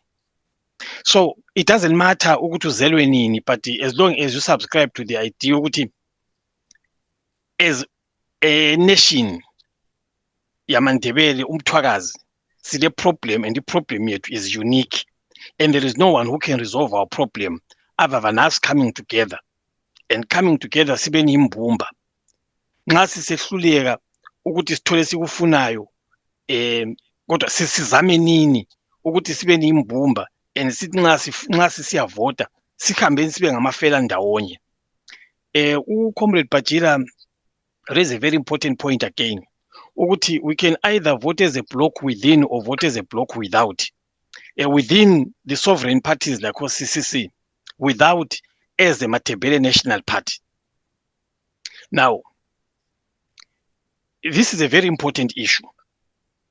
But we can rally behind a sovereign party, but we all know that all these sovereign parties, their agendas are to entrench the gains that they have amassed as a result of the 1979 Grand Plan. There is no political party from a sovereign perspective that will come to Matabeleland with the intention to undo the gains of the 1979 Grand Plan. It is me and you who should wake up, smell the coffee, and understand that unless and until we decide that we have to undo the gains of the 1979 document, the gains of the Grand Plan, there is no one who will do it for us. We have to do that within the realm of a national party that is deliberate on reclaiming, as I've said before, the political space, the social space, the economic space, the cultural space, and other spaces that are ours as a nation. There is no sovereign party, whether ZANU PF or MDC or CCC, ezabuya izozama ukuthi sibuyisele izinto esesiziphucwe yibo. You will never get that in life. So I fully agree with the other gentlemen and presenters here that we really need to think about this and seriously consider coming together. But each challenge remains. There are political parties or political formations, what we refer to in political science as preemptive political parties. A political party that is founded and sponsored by the ruling party to come and not disturb something which is likely to come up from the masses and have a desired effect for the benefit of the masses who are affected. So they will sponsor the formation of these briefcase political parties. And these briefcase political parties, these are the political parties or formations that are a challenge to Matabeleland nation as of today. Because one, they resist unity. Number two, because they are funded and they know that their salvation relies on their existence as political parties that are designed never to promote the cause of our people genuinely, but to appear as if they are, while they are in actual fact not doing so. So they will never agree to any suggestions ezokuthi kube lo bumbano. And we also have got some, the system has paralyzed us. It has paralyzed us quite a lot. I've said this to my colleagues. The Zimbabwe of Joshua Nkomo, the Zimbabwe that Oputi fought for, the Zimbabwe that ZAP was championing for, that ZAP was calling for in 1980, is no longer possible in our lifetime. It is no longer possible even in the lifetime of generations to come. That Zimbabwe is dead and buried. That Zimbabwe was killed not by the people of Matabeleland. It was killed by the Grand Plan. It was killed by ZANU PF. And therefore, these psychological sicknesses that you find in our people today, where people, they will tell you that, we are too few as Matabeleland, and we need a Shona person to come and preside over us, so that we can get some resemblance of acceptance from the people of Mashonaland. All that is nonsense. We all have seen it all. We saw what happened in MTC. When Welshman Ncube was to be the president of MTC, what did he do? He went and called Mtambara to come and lead them, because he didn't consider himself to be leadership material enough to lead the MTC, because he was not Shona. This is a psychological sickness. This is a psychological condition which we need to work hard, to heal our people from. And so we are faced with this kind of a dilemma. But I'm quite grateful to hear Comrade Mthuli Sinkala, and in particular Comrade Dumetu Selimoyo, actually, echoing some of the sentiments that we have heard, that we have been discussing, Comrade Nkala, for a very long time. And it shows ukuthi kukhona okukhona osokwenzakele ebantwini bakithi ukuthi nxa singaphikelela, we can bring change in 2028 or in the next plebiscite. Ngingema khona pho kwakathesi. Siyabonga kakhulu Baba Magonya. Ngingazi Baba Pajila ukuthi kukhona ongabe uthanda ukuphendula kulokho okurezwe ngubaba Magonya. I'm saying that because he was referring to you a lot. I don't have much. The views that he expresses, I'm aware of them. He has expressed them for some time. I get his issues generally about the sovereign party and its problems within pursuing the regional agenda. I just want to correct one thing that is historical. When the MDC split, it was expected that Gibson Spanda will be the president of the other formation, not Welshman Ncube. I say this. Let me do this. Some of us believe in isicho sesintwini esitakulalanga elaphumela inye lingakatshoni. And we believe ukuthi this has affected some people's pursuit for leadership,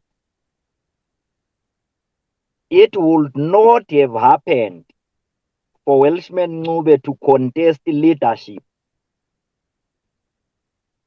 as long as Gibson Sibanda was around and alive.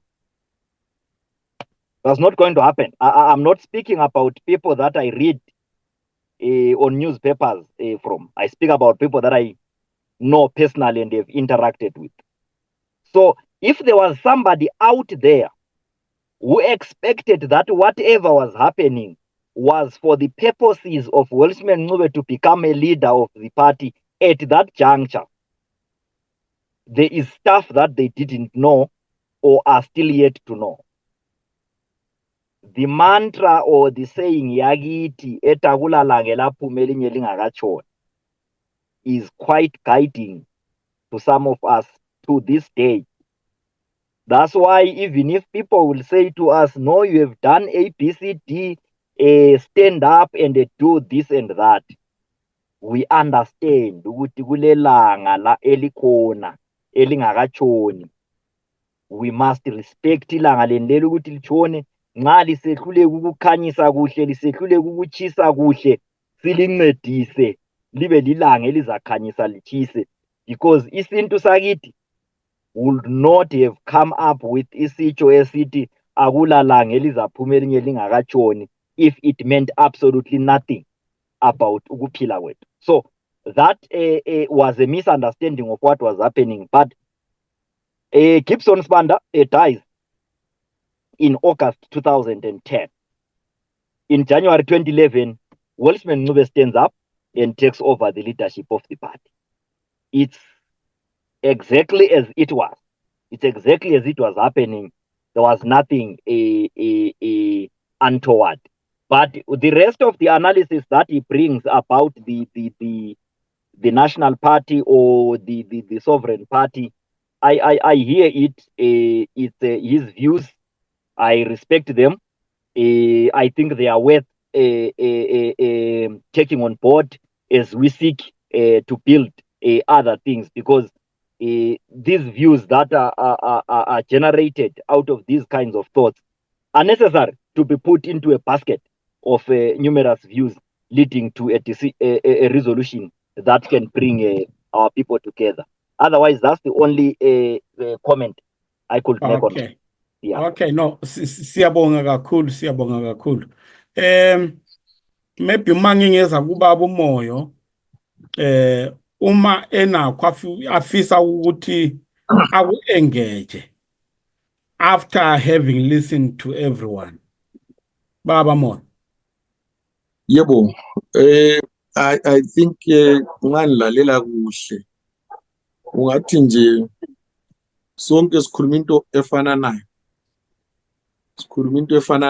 Ke it's good at least that when you get to a level where our views or the way we see things iyafanana, you know, what differs maybe is the words and the way we put it across. But we all seem to be agreed that we need to stand up and define ourselves and define what we want and what we stand for, and agree on how we can achieve it. And the only way you can achieve it, I think we all agree, is that we must behave and act as a bloc. So long we're acting within the Zimbabwean context, because this is a two-nation state.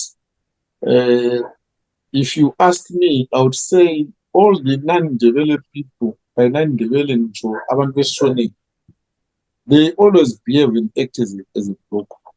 Because in any way, they will ensure that whoever becomes president in Wagibo, whether it's Nangakwa, Chamisa, or Tsvangirai, they will never be tempted to vote for Welshman Ncube, be it Welshman Ncube or Gibson Sibanda or anyone. And the fact that Mr. Makonya was talking about, it was an admission which now in the so I think we need to behave.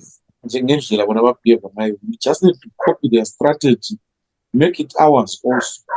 That is what we rather have a contest makandeni webhatila if he's to lose, let him lose to umuntu wakithi, edle umuntu wakithi.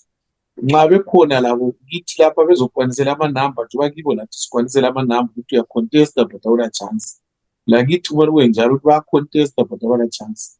But now you get a situation where a guy goes on the podium at White City and he says, I'm Simbarashe moving, and declares ukuthi yimi ngizanqoba uSandra, and uses an ambiguous word. He says yimi ngizakuba uSandra mhla ka-20 bani. You see now, that type of confidence that is now there to the extent of ukuthi abantu sefuba ngumeya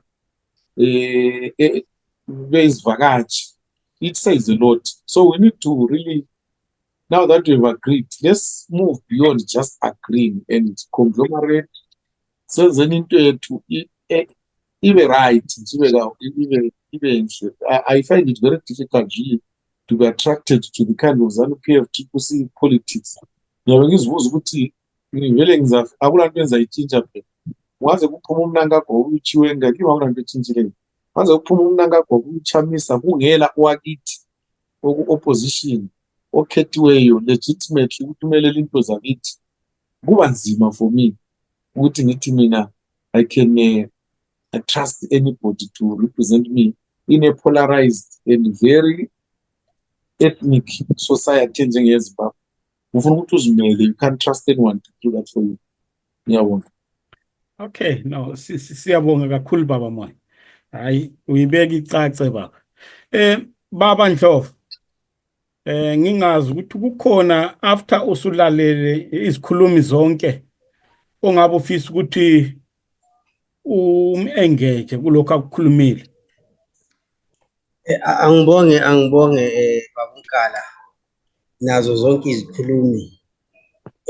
Ngingabi direct on anyone as such, but ngeke ngeze ubaba uBhajila laphana ethinta ngokuthi bake baba semakhaya bathi nxa bexoxa izakhamizi zabatshela ukuthi zona zifisa ukuthi zifotele iphathe njani, zifisa ukuthi kumiswe njani. Nguzwile impela konke lokhuyana.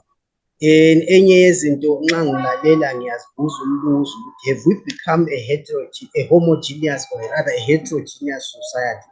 Ngoba maybe ekuqaleni we all knew who we were, but maybe now sokungathi sokune confusion. Mhlawumbe sokufike labomakhelwana sebebaningi. Mhlawumbe sebebaningi ukuthi sebesidlula yini ngenani. Ake ngikushiye kuwumbuzo mhlawumbe umbuzo asiphendula lapha enkundleni.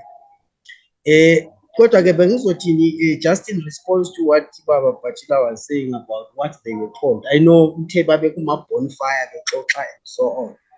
But ngangikhumbula mina ngangisasemfishane impela ngo 1970s, late 1970s.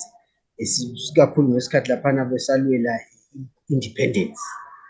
Ngizothi mina politics is not so much about following what people are saying, but it's making them say what you want them to say. I think there is one thing in going to listen to them as a way of maybe establishing a reason and a strategy for social engineering, as well as what one would call, engineering their minds. Because I think we are at a point where fair and fine, there is what is happening. But as I would say, politicians don't only float with they don't only follow the tide. They should be able to steer the tide in their direction. So other than maybe we've been infiltrated and we've been infected by Omakelwan and they've brought in their agenda and so on, I think the bottom question, the fundamental question is how far and what mechanisms can we use to re-engineer our society in order to understand what we want? Because surely it's not just a matter of them telling us what they want. For them, for instance, I can confirm that ukuze abazali bethu emakhaya, whether usenkaya or uselupani or useplant, ukuze ubezwe sebekhuluma kanje besithi bona mhlambe bafuna i-candidate yesishoneni for president or what, it's because they have been engineered to get to someone has engineered them. It was not always the case. That's why Joshua Mkabugo Mvutela with confidence. It's because nobody had told them that it was impossible for Joshua Mkabugo to win the presidency. But now, because they've been engineered to believe that it is impossible, that's why they now prefer a Shona candidate for a president. So what I'm trying to say is there has been engineering on our people's minds. We must counter-engineer that. And so maybe gathered in a platform like this one or any other platform, the issue that we must take home is what strategies do we have in place to re-engineer our society, to see our vision, to remind them of who they are, and to get them to see how far they can go if they were to vote as a bloc, if they were to re-identify themselves and take pride in their own nationhood. And I'll say I'm very optimistic of getting there, because I think the past few years, if you can agree with me, the Mtwaga's national consciousness has been revived very significantly.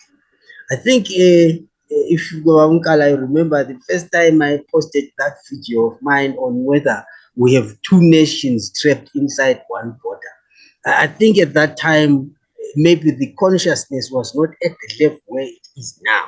I see and hear more and more people identifying with the vision. And like I was saying, you even see abantu abangabochamisa coming in, ezobingelela abantu bethi sanibonani Mthwakazi. That on its own is an acknowledgement that the message has gone far and wide. So it's a matter of just taking it a step further, and with a little bit more effort, I believe we are getting there. And we need to just ramp up more support and take it a step further. I don't know really in terms of resources and mobilization of the masses, because I sometimes have a view that we need to have people who are dedicated to daily teaching people about these things, going from home to home, from village to village, and producing all kinds of material, be it electronic videos, audios, or pamphlets, or books, whatever material, but message needs to get to the people. Even these door-to-door visits, they are very necessary. So I think one of the strategies, if we are really adopting this, would have to be to do with it. How do we take the message to the people? We have already taken it, we have taken it to the people, but there is more that can be done. And with a little more effort, I think more can be done and more will be done. Thank you very much. Asibonge kakhulu Baba Ndlovu. Hayi, mishimbono angize kubaba uNkala ukuthi uma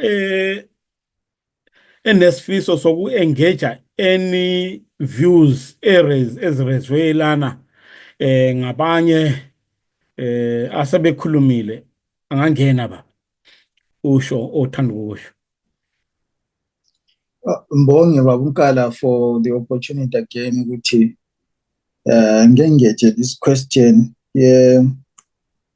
two nation state, just for me to also expand it, because ngibona ngathi i-question le abantu bayayesaba when the people of Matabeleland speak about them being Zimbabweans, but within Zimbabwe as a different nation, kulama vibes that come opposing that kind of a view that say no, you must not say you are a Matabele or a Mthwakazian and then say you are a Zimbabwean at the same time. Konoko wrong, it's labeled as being tribalist, it's labeled as being regionalist, it's labeled as all sorts of things. Kusuka kwenza ukuthi abantu bangani they are not keen to actually fight for their rights, because ngikhangela issue le as an issue of rights. It's an issue of actually saying if you are identifying as Mthwakazi, there are certain things that are embodied in that word. The word itself means several things. It means uba Mthwakazi, it means ngilaba forward if we speak, like Bajila was saying, we're sitting around the fire, if we discuss an issue, be it cultural issue, political or economics, siyazwanana, you know, there is a certain level of engagement, or there is a certain level of a wave of engagement where people seemingly agree on certain principles of life. So, Konokana Mbonahani, there is a wave that is fighting it, which people mustn't identify as such. Even within our families, ungathi wena hayi nisake ngiye-celebrate ukuthi ngingumthwakazi. Some of our family members view you as a divisionist, or someone who has extreme political views. So khona kungathi kusuka kube i-problem. But surprisingly enough, the same people are ready to acknowledge the Welsh people. The same people are ready to acknowledge the Scottish and many other nations that are created around a similar principle. For example, when we talk of the United States of America, we are talking of different nations that came together to form one huge nation. When we talk of the United Kingdom, we are talking of different nations that came together to form one big nation. And there is a reason why when legal experts sat down to craft the United Nations Charter on self-determination and leave the question of self-determination open for people to decide how do they want to govern their affairs. So into naleyo ingathi ifuna ukuxasiswa sibili ukuthi hayi, when we will not run away from Zimbabwe as long as Zimbabwe identifies that we have a certain way of wanting to approach impilo yethu, even if we are within the borders of Zimbabwe. But the problem comes when the government is attacking you for your political persuasion. It attacks you for cultural orientation, and it attacks your aspirations. Because our aspirations as abantu beSindebeleni were attacked from the very first day after independence. Our aspirations were attacked. You know, our people that were in top leadership, we talk of the likes of Lookout Masuku, who was the deputy to the then Rex Nongo, who became General Solomon Juru. He was attacked for no reason and dragged to the courts and acquitted. But he was continually attacked again after the courts acquitted him. So we draw lessons from that, and people are surprised why we are drawing a lesson from an individual, but we are drawing a lesson from an individual who belonged to an organization that carried our aspirations of an independent Zimbabwe, which Ubaba Magonya said it died a long time ago. So the Zimbabwe that we thought we wanted is no longer the Zimbabwe that has been cooked for us. It's a different kind of a meal. We are seated at the table expecting a certain kind of dinner, and all of a sudden there's something else on the table, and anyone has got a right to say, apologies, I'm not partaking in the food. Well, people may say, you are on your own, you die of hunger. If you don't want to eat what you are eating, then that's your own problem. But then the problem you created. It's not my problem. You created the problem. We agreed that this is the kind of a thing that we need to cook together, but you decided otherwise, and you are creating a problem in order for you to cause problems for me. So it's not our problem, as one of our speakers said. So in our two-nation state, it's not a surprise. And when people go to the extent of saying, let's secede, when we're saying let's secede, it's some of these reasons that people are complaining about. Because when we talk of marginalization and other things, people are saying, okay, bring proof that you are marginalized. Sea lioning us. Okay, where do you get the proof that you are marginalized if you don't have the valid statistics to back your accusation that you are being marginalized? But marginalization comes in many ways, in the sense that when as a government, you are not willing to resolve the issue of an atrocity that happened 43 years ago. That's one first step that they are not acknowledging, which there is a suppression of voice, because that was a suppression of a political voice by then. And it continued in many ways that is creating indaba a two-nation state to become a debate. Like Prof. Moyo always says, the question of being Zimbabwean at some point has got to be answered. Ungathi wena hayi ungowejira kumbe umsamanyika, people will easily laugh around you and wouldn't have a problem. But at the moment then there is an issue that causes a vibe to actually cause you to think twice about identifying yourself as such.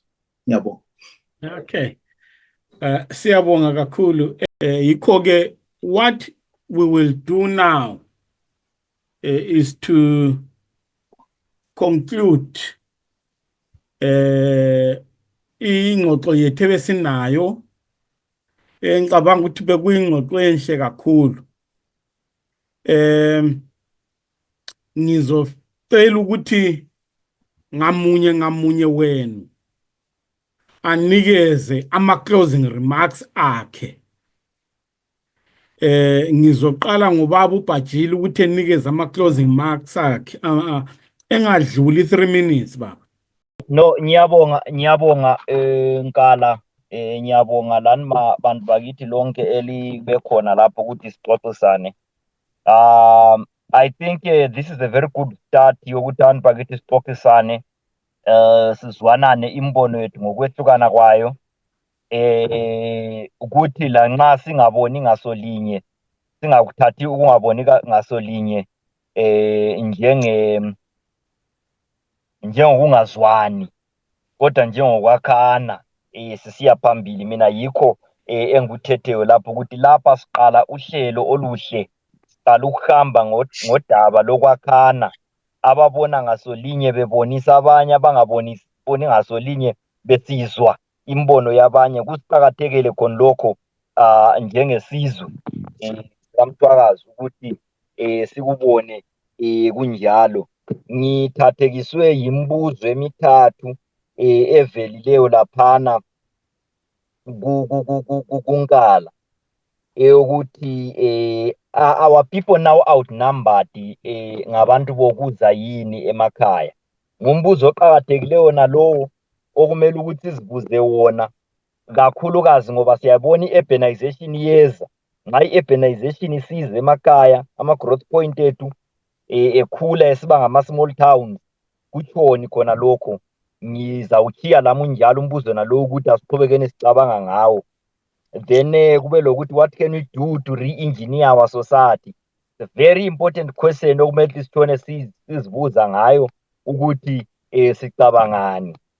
Then ngithathekiswe ngalowo ukuthi kulento yokuthi as politicians, let's go and listen to people, but also kulento yokuthi as politicians we must redirect our people to the rightful direction and decision. I think it's important, and I think we need to ask ourselves ukuthi at what point do we listen, at what point do we redirect.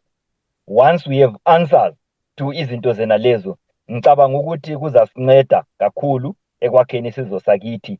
Ngiyabonga kakhulu ukuthi conversation yenale isiyenzakele.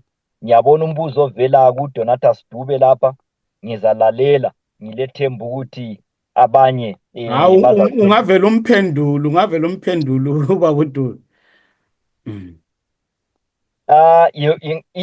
Impendulo yakhona inde kakhulu. Ngizama iqhumaqhuma kuqhakathekile i-block voting iqhakathekile ngoba iyenza ukuthi singabantu sihlonipheke. Kufanana lokuthi nxa lingabafana lisiya kwelusa egangeni inkomo kutholakale abafana bakoDube bayalwa bayachayana bekhonale egangeni, akusoze kubahloniphise ngabafana bakaNcube. Kodwa abafana bakaDube bengaziwa ukuthi labana abafana bakaDube vele bona babambene bakhuluma zwi linye benza yonke into in one direction, abafana belusa labo bazabahlonipha. Lathi singaqala ngohlelo lwe-block voting sizahlonipheka, khuphula indlela abantu esiphila labo, abantu esakhelane labo abasikhangele ngayo. Kodwa nxa sisenza zonke izinto kuthiwa lalo wenza okwakhe, ulo wakhe umcabango, khona kuqhakathekile ukuba lemicabango lalo bebe lo wakhe. Kodwa phela kumele uzwe ukuthi abafowenu lawo banakanani. Inhloso yobukhokheli, the role of leadership, mana ngubeke ngesilungu.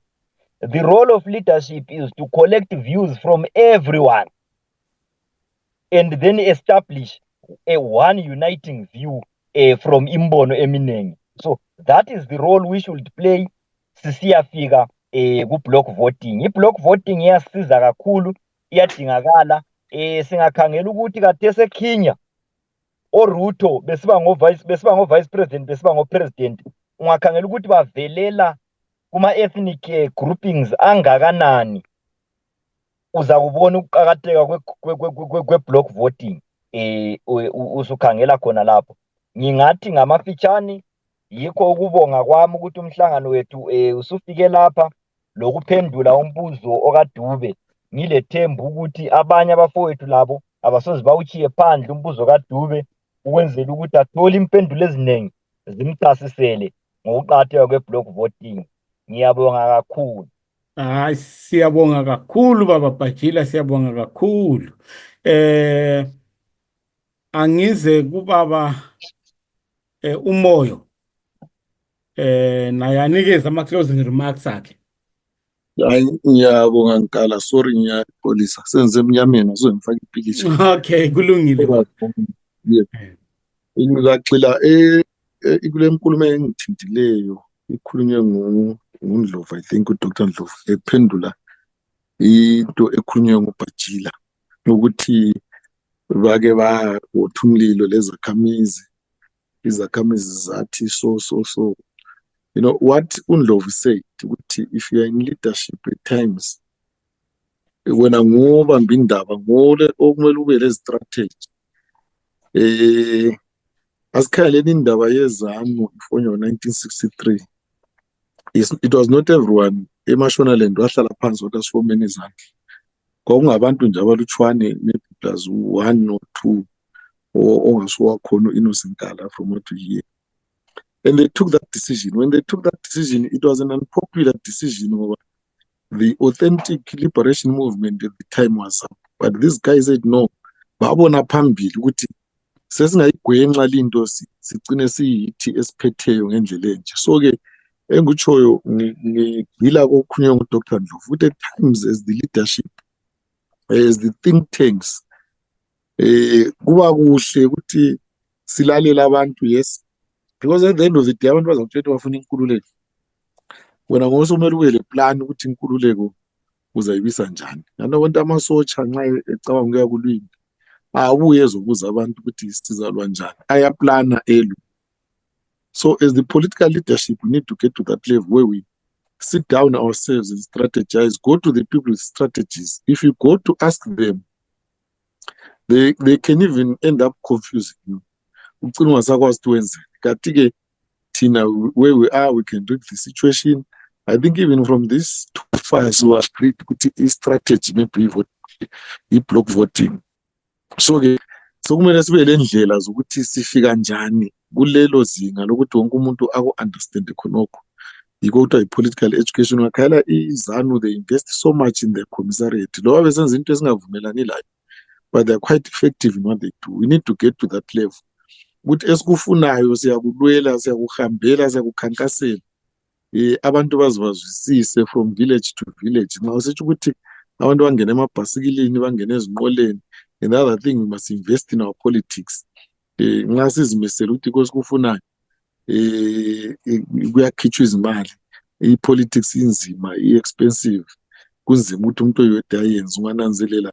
Even la isikhathi sokulwela ilizwe, ababekhulile sasibancane, kodwa sasesizwa ukuthi kuthiwa kulemali ezikhitshwayo. Abantu bakithi at times feel as if they've given up, sebengababukelayo kuphela, or they just participate through casting amavote.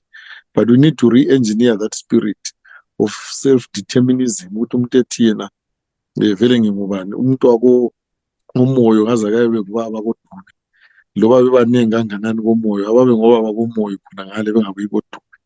Ngiyabonga.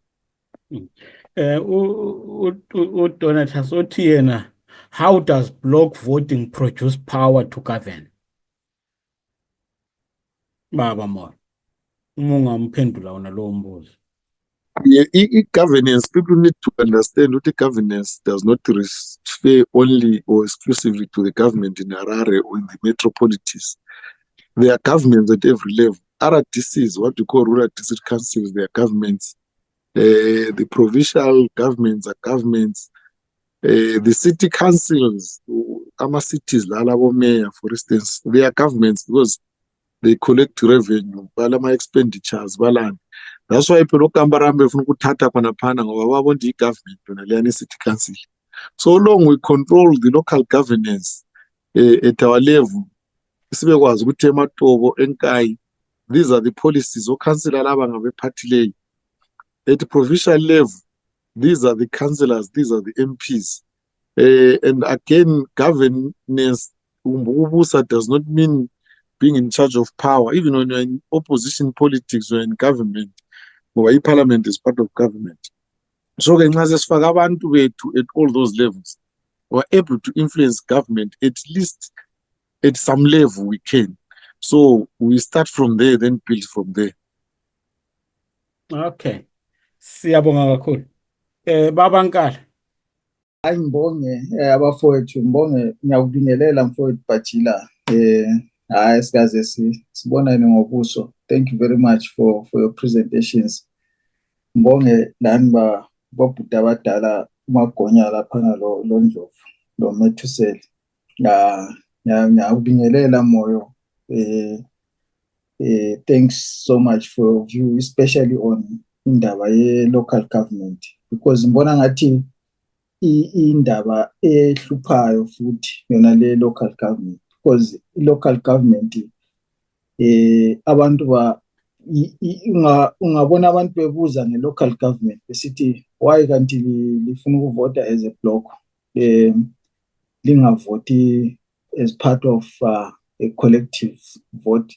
Bakhulumele kufuna ukususeni the current government, and their target is the president, obviously. Ukuthi bafuna ukususa, by then bafuna ukususa uPresident Robert Mugabe. Now bafuna ukususa President Emerson Mnangagwa. So that is the essence of the question. Ukuthi block voting national voting, because at the end of the day it kungasela enough numbers to unseat the current government. But lokho kwenziwa isystem esisebenzisayo kathesi ukuthi the way our seats are distributed across the country, lakho khona kubangela ukuthi sibe lama problems, because it is skewed to a level ukuthi ngapha Matabeleland and Midlands silama seats 38 Matabeleland, and then ngale the rest of the country they've got the 142 companies, 142 seats out of the voting to 10, if my math serves me right. So khona lakho kwenza ukuthi kube le imbalance in terms of power. Those are some of the things that probably our constitution needs to correct. Which, at the end of the day, Tina njengabantu beMatabeleland, we don't have enough say in terms of who governs us at a given point. Our votes become complementary to the system. I say a decisive vote. Probably that is why some people are no longer voting, because our votes become a top of the chair, and they are not deciding anything. That's why probably we may need to look at the constitution and say, okay, can you consider a proportional representation kind of a thing, so that we have a say. Maybe it may satisfy some of the questions as we are would do as we block voting. Probably it won't help, because you won't remove ZANU PF at the end of the day. It will remain there. Even if you vote as a block with your hands, with your feet, you won't remove the current setup. But ama contributions abekhona la ngifundile okuningi kakhulu. To close the session from my part, of course, ukuthi ngithi mina ama interests ethu political and economically must unite us. We must be united around what drives our political interests, because if we are driven by our political interests, the economic interests, definitely they will fall. Ngiyabonga. Asibonge kakhulu baba Nkala, asibonge kakhulu. Baba Ndlovu, cela usinikeze ama-closing remarks akho baba. Ngiyabonga baba uNkala, baba uThulani Nkala, ngiyabonga. Baba uBhuti uMthulisi, ngiyabonga. Baba uMethuzeli Moyo, siyabonga. Bhuti uMagonya, siyabonga. Baba uDonata, siyawuza umbuzo, siyabonga kakhulu. Baba uBajila, angisakuboni, ngicela ukuthi ngibuye ngibonge. Ngicela ukubeka kanje ke mina njengamazwi ami okugcina nje awuvalelisa. Mhlawumbe baba uNkala nabanye ningangibona sengathi ngumuntu okulezi indaba zepolitiki.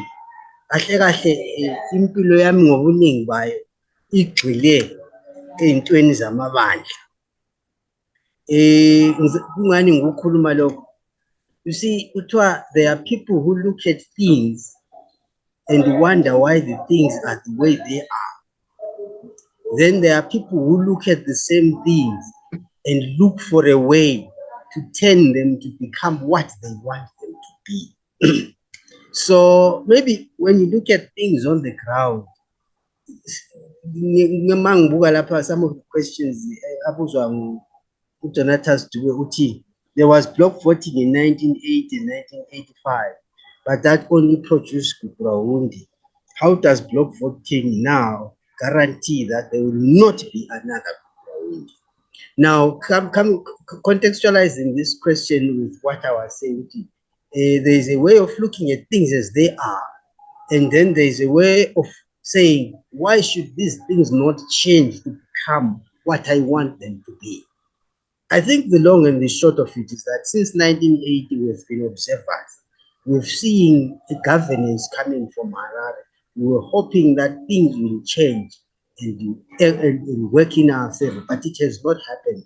And njengoba eke washo angisakwazi ukuthi ubhuti bani uNkala mhlawumbe bekhuluma ukuthi omgabe bakubona ukuthi yini abangayenza form ZANU and have what they want, and they worked towards it.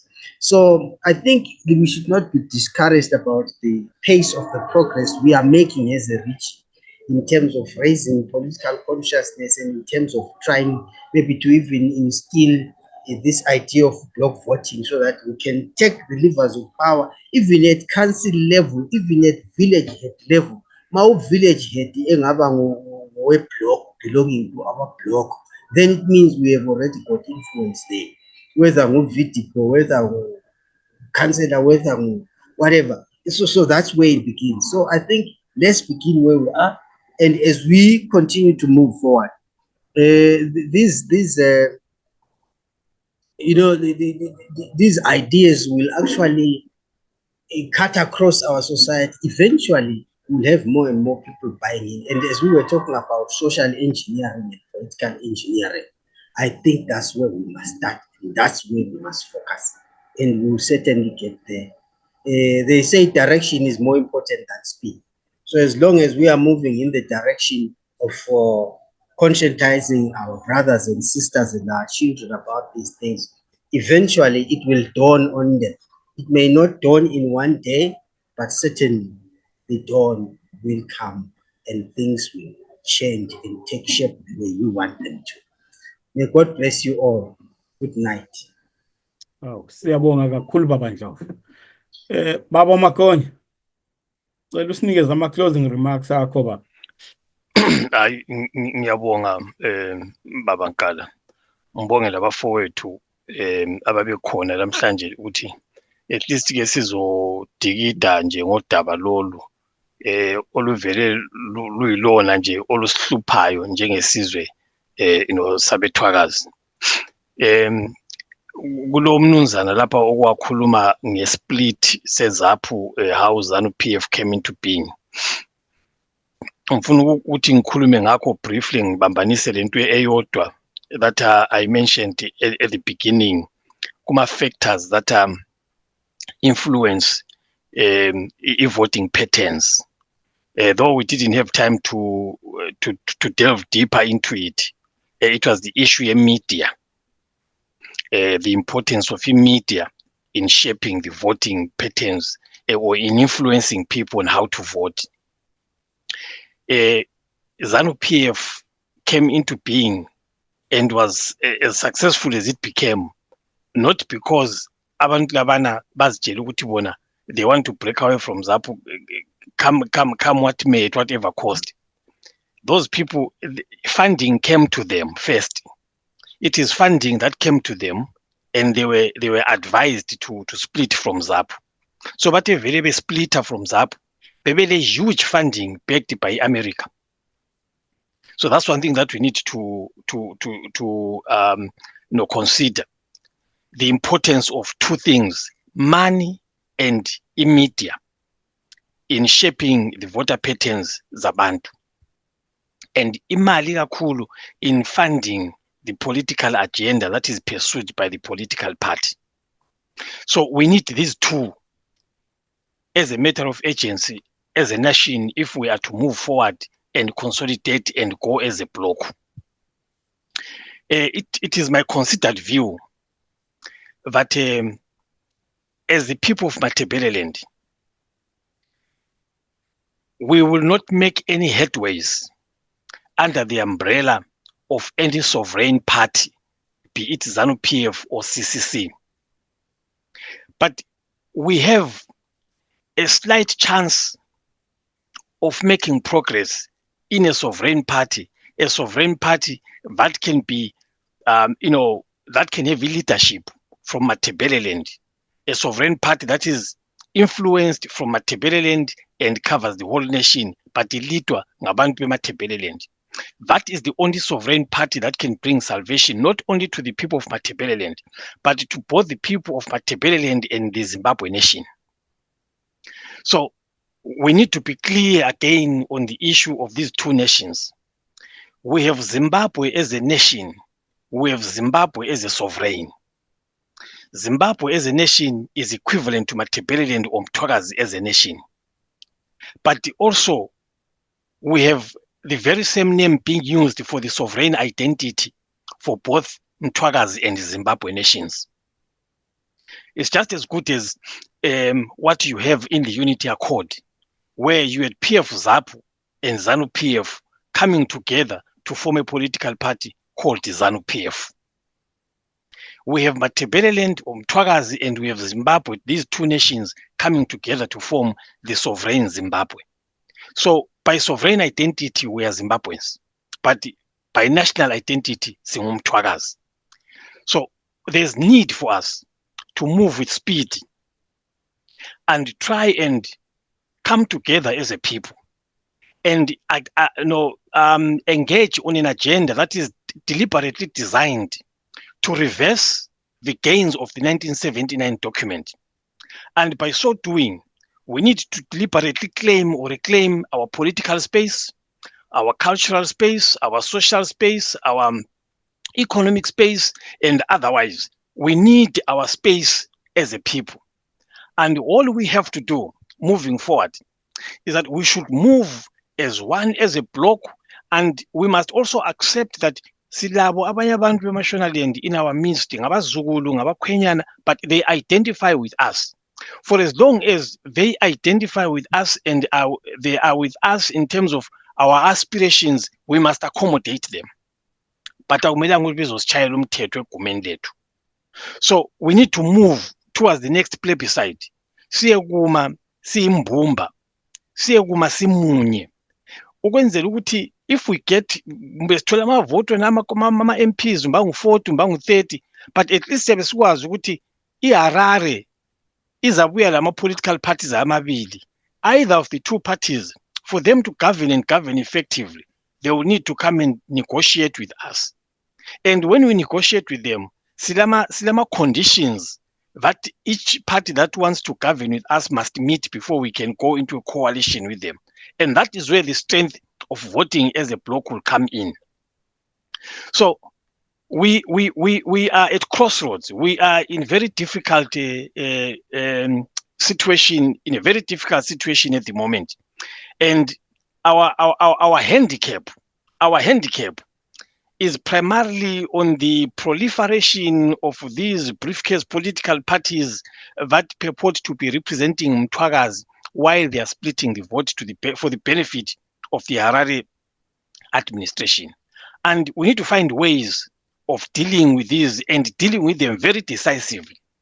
And lastly, I contend that the Zimbabwe as envisaged by Joshua Nkomo, Labo William Sarorwa and others yesterday is dead and buried.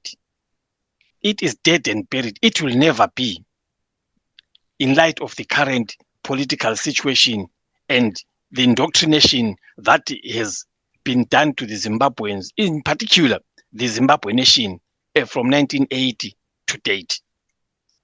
Thank you. Okay, thanks very, very much, Baba Makonya. I would like to take this opportunity to thank everybody, particularly Baba Pachila, Umtulisi Nkala, Babu Ndlovu, Ubabu Moyo. Unfortunately, Ubabu Hadebe akasazanga phumelele ukuthi abe khona. Lezi ngxoxo esiba nazo o esibe nayo ingxoxo esingayibuka nje sizitshela ukuthi ingxoxo encane, but eqinisweni one or two people will be changed, will be reconscientized indlela abantu ababona ngakhona nabacabanga ngakhona nabafisa ukuthi izinto ziqhubeke ngakhona. So bengifisa kakhulu ukuthi abantu sinanzelele ukuthi these type of conversations are very, very, very important to reorient our people politically. Ngoba Umgabe wathi iMatabeleland it needs a reorientation, and he did that through violence. Nathi we need to reorient our people. Ukuthi sizokwenza njani kukithi ngicabanga ukuthi this part of our conversations start towards that. Ikho-ke ngiyabonga kakhulu bafowethu. Ngiyathemba ukuthi uma silimema futhi ngokuzayo ukuthi sinodaba esifisa ukuthi siludingide, silucubungule, silucozulule, lizobuya libuye futhi kuMatabeleland Broadcasting Corporation. Mina okankala uthi khumu okwamanje.